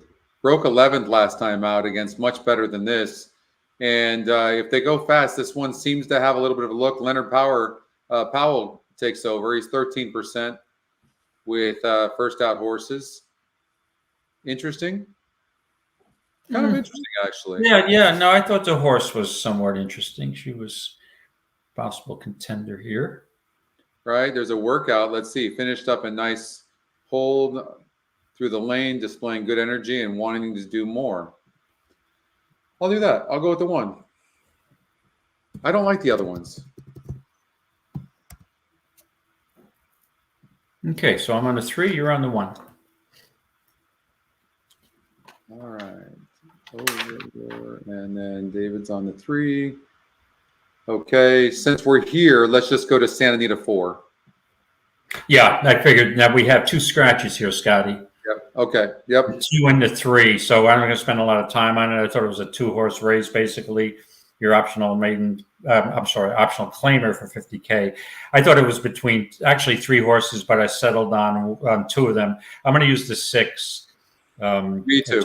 Lanny over the 1, chop to you drop, and I thought the 7 was a contender, but there's not much here. It's a very small field, so you need to take a shot with the 6. I can't get a price in this race. I just move on and take the 6. Yeah, Oldie and I covered this race yesterday, so I'm on the 6 horse as well. All right, so Belmont or Aqueduct. Let's go to race number 8. We have 2 more races to cover: race number 8 and race number 9 at Aqueduct. Okay. When I saw 2 mile and a 8th races carted back to back on the dirt, I'm like, okay. And now we got another one. We got a state bred mile and an 8th race. And the key to these mile and 8th races, in my humble opinion, is that a lot of these horses really don't want to go that far, especially as New York state breds. So the one thing that stuck out to me is that you're going to have a contentious pace here. And I don't want any part of the 8-horse. I just don't think that with that outside post, and you've got the speed of the 1 Get a Job. You've got Nunzio should be up on the pace, and Hey Toby is going to have to pace. So you're going to have a contentious pace. Even Bad Larry's not that slow early. So to me, it sets up for a closer, and the logical closer here to me is Liberty Central, the 5. Now, 4th race off the layoff. Has had a 3rd at the distance. Central Bankers don't really impress me as a mile and 8 horses, but nobody else here does besides the 4. Hey, Toby, who I think is bred to go to distance, but I think is going to face too much pace. So, and big jockey switch from Gomez over to Liscano. So to me, Scotty, I'm on the 5, Liberty Central. I was looking at that horse as well, David. We have, by the way, you have 7 minutes to get in all your plays. David's on the 5. Here's the problem. I freaking hate seeing all this where this horse gets 3rd, 4th, and it's right there and it's losing ground at the end. That does throw me off a little bit. It ran good going 9 furlongs, but that was only 4 other horses in the race. That was the Albany at Saratoga, and the horse lost to Paddington. That's a Clement horse who actually came from Dubai. So that's not a bad race. So basically on that race, if it could finish 3rd in that race, I think this horse couldn't handle these. I don't like the post of the 8. Agreed. I just don't like it. And I thought Nunzio was a little interesting here if it can rate. The 7. Yeah, I mean, I really think that the 5-horse Liberal Central is going to find a way to get this win, and Jose Liscano jumps aboard. I'm with you. I was looking at that horse as well, so I'm going to go with the 5. Okay, so 5 for Scotty, 5 for David. All right, great. All right, one more. We've almost made it through. Liberty Central. Okay, and then we've got the 7th event, which is Aqueduct race number 9. Okay, and you've got 4 or 5 minutes to get your plays in, you guys. Okay. All right, so run the simulator, Scotty. It's like looks like we have a lone speed here. We do the 7-horse Java Buzz. Yep. Yes, but the 3's not slow. And again, I'm looking at this race. It's a large field of turf sprinters. I'm looking for some kind of crazy stuff here again. I'm not going on the last race on a favorite, so that's not happening today. So I'm looking around. Who's the best long shot I could play, the highest price? And it's the 6 Playground Legend. This horse, if you go back a couple of races ago, 2 back at Saratoga, 5.5 furlongs, this horse was closing. Really closed up, only got 5th, but only a length and 3/4 behind the winner at 23-1. And Feathers Road was in that finish and not too far back. Now this horse has had some spotty form, went to Monmouth, closed again, just missed by a nose. Maybe this horse is getting into, rounding into form. I know this horse is shipping from Monmouth, but I don't think there's any world beaters in here. You got a lot of New York breds. So I'm taking a shot with Playground Legend flying from out of the clouds, getting up at the wire to nail me an NHC tour points. I was almost going to say an NHC seat, but I already got 2. So we're going to get some valuable NHC tour points with Playground Legend closing like a banshee from the outside. So you really can't be too far back. I want to really like the 7-horse, but they're all flying and late, and so and this horse has stopped the last couple of times while having the lead. So, but it could have a bigger lead, and it is 30%, but it has been, it's burned too much money for my liking. So I don't like that. I don't think the 1A can rate. Let's see here.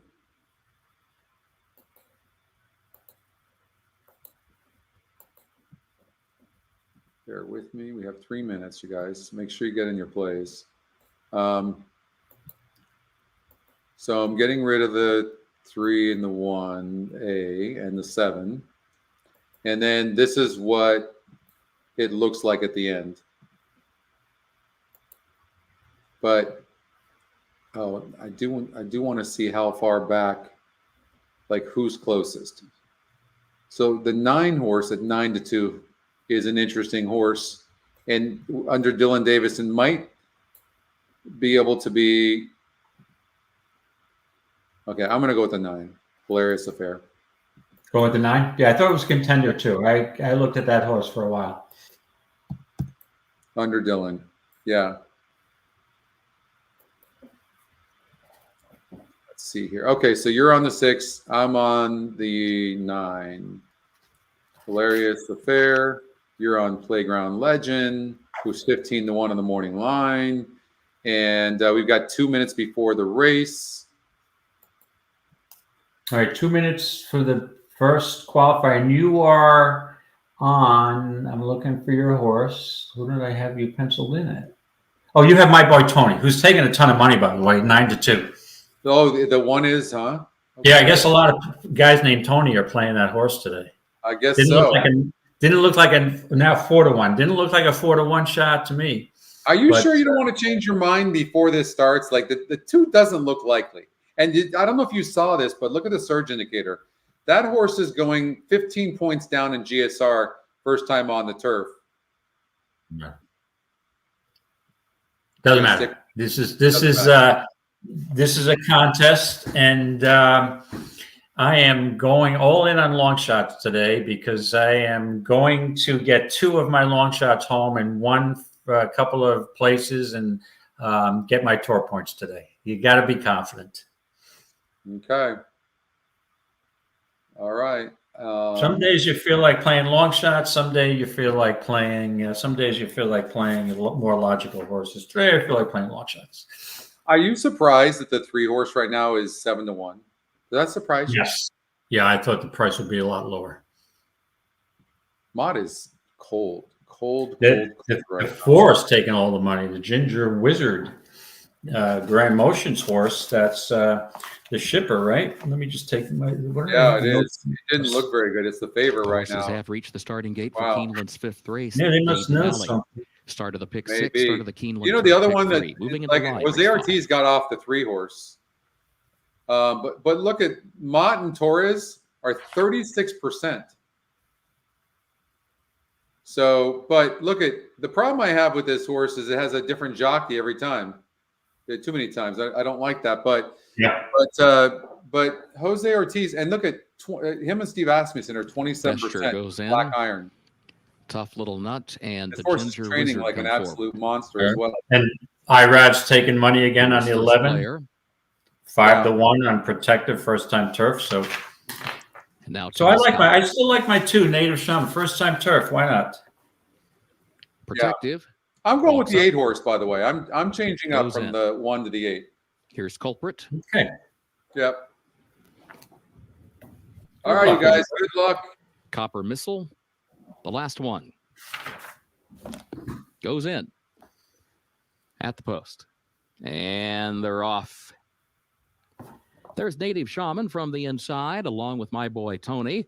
And those two come forward in the opening strides. Black Iron is right there. And here's Vesture now moving up as well as they head for the first turn. Culprit will be there with Telescopic. That pair move toward the far outside. Vesture gets over to the rail and has the early lead by a length. Culprit goes second by a head, just outside of Black Iron in third. Telescopic fourth. Native Shaman is in fifth. And then First Player, who's sixth up on the outside, will be wide into that first turn, 5 lengths off the lead. And in fact, First Player angles out even wider on the turn. Tiffery and the Ginger Wizard both move by to the inside of that one. Then my boy Tony against the rail. Copper Missile comes next. Is followed by Tough Little Nut. Protective is last for the move off the first turn. 23.37 seconds for the opening quarter. Vesture has opened up on a 2.5 length lead up the backstretch. Telescopic is moving to the far outside to take second by a half length. Culprit is there between horses third. Black Iron shuffled back into fourth. Now starts to regroup, moves back up into third. Culprit now is in fourth. Native Shaman fifth. Tiffery sixth.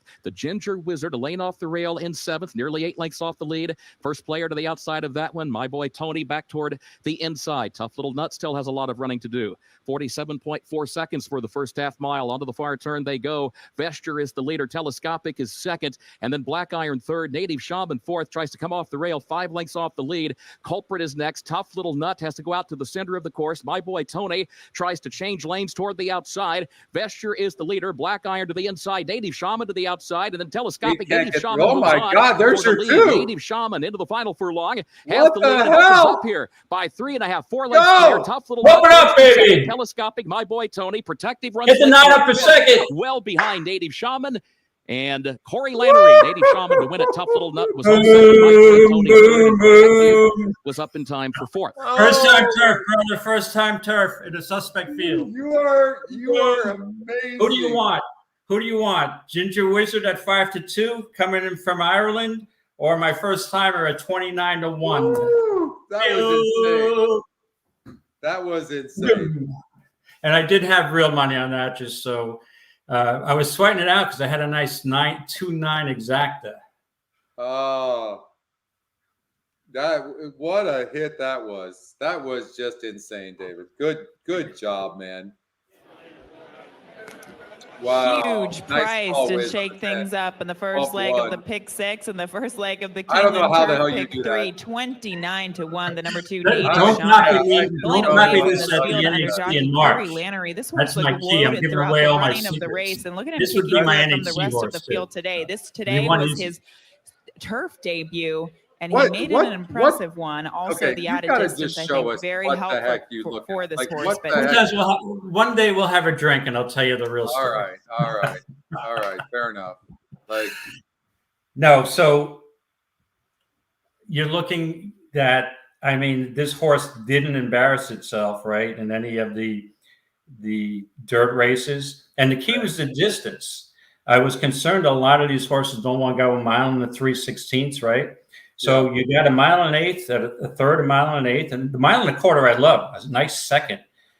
Even though it was on the dirt, build a little conditioning.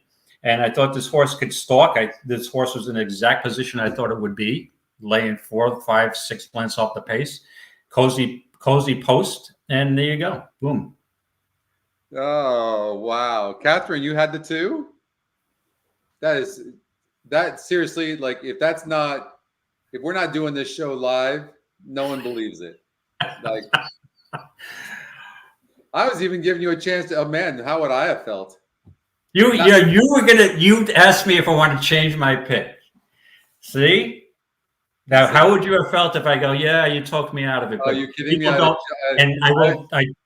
For those of you who don't know, the year that I won the NHC 2022 at the final table, one of the guys asked me, I was running up to the window, and he asked me, who do you like? It was a final table race. I said, I like the 8. He goes, first time turf Bernardini? He says, I don't like that horse at all, Dave. And I really respect him as a handicapper. He's really good.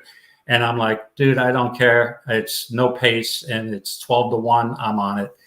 So that's my. Yeah, Catherine, David used the 2 horse in his like, David, I'll tell you one thing. You've got a big chance with that to win this today.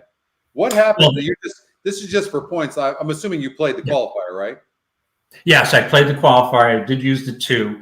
The problem is now, when you know this position that you're in, if I knew the first long shot I picked was going to win, I would have went more conservative on the other picks, right? But my strategy was, if I can hit 2 of these long shots and then get maybe a couple of place that plug up, that I have a good chance for tour points. So, but it's nice. You got 9 races left, and I'm sitting on the leaderboard, tied for the top. It's interesting how many people would have had this horse. Yeah. Yeah, such a great call, David. Yeah, So, thanks. And again, I mean, sometimes they run some of these horses, but when you get a price like that, I mean, especially for a contest, how can you go wrong? No, exactly. Well, that's it for us. We did it. All right. Why don't we stay for Aqueduct's race number 6, and then we'll go. Okay, we will do that. That way I can look at the leaderboard and get an idea how many people had that horse. And then check my ADW and see what my bankroll just elevated. Yeah, it's got it. Better be good.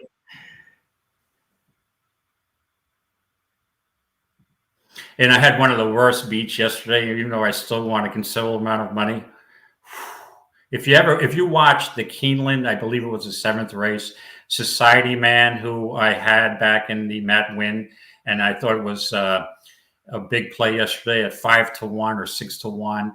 He was at 2 posts, and I used him with a 9 horse as an exact. Do you remember which race it was? 7th race yesterday. Okay.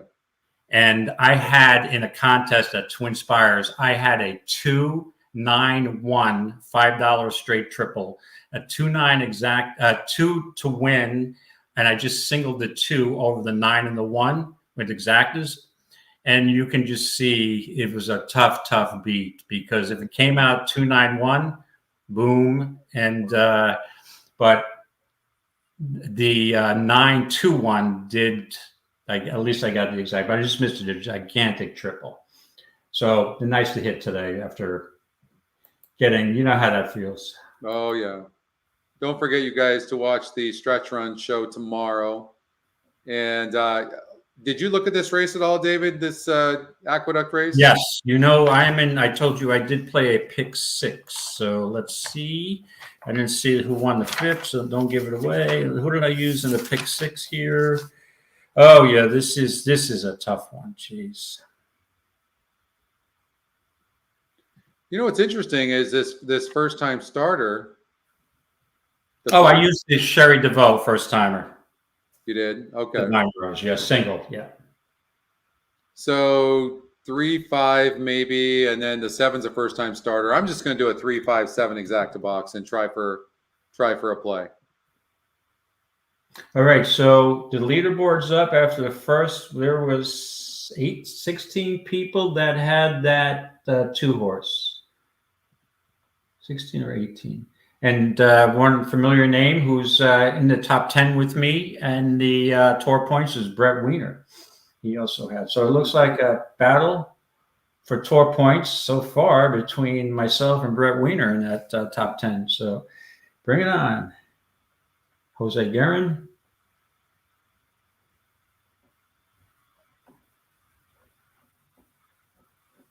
All right.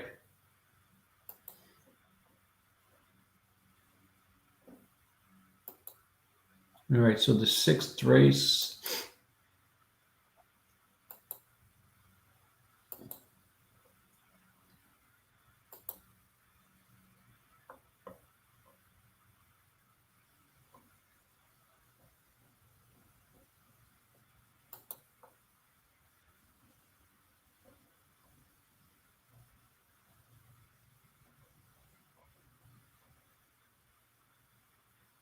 Oh, you know who knocked me out of the pick 6? Who? Katie Davis. Really? Yeah, you had a Katie Davis, Dylan Davis finish. I had the Dylan horse, Bold Ambition, and I also had the 6 Ice Road. Actually, I went 3 deep there. Yeah, I didn't use Insanity. See, we'll see what I get. I just have to use Katie in these wagers. So right now, the favorite at 1 to 2 competitive markets in the lead. Complex Gala 21 to 1 is sitting on the outside. 24 and 1. They're going pretty decently. The 3 at 9 to 2 is sitting on the inside in third next to the 8 horse Wandering Kirby. And but they slowed down to 51.5. So that's pretty darn slow. It's very difficult to beat the favorite here, but the 6 is pressing at 21 to 1. The 6 is pressing. They bet this one down at 1 to 2. Wiz used the 8 horse who's running good. Well, I got the 3. I've got the 3 as well. The 3's all out. But it looks all out, right? Slow fractions. Look, get between horses. I think there we go. I think the 3's going to run down, Scotty. Yeah, I think so. I'm hoping. Come on, baby. Get up. Get up for Sherry. Get up. Beat that Chad Brown horse. Come on. Up. No. Just had enough. It was slow fractions. That was a mile and 140. It was the half mile is what did that. So 1-3. Next time out, that horse will be 3 to 5, and it'll be a must single wager.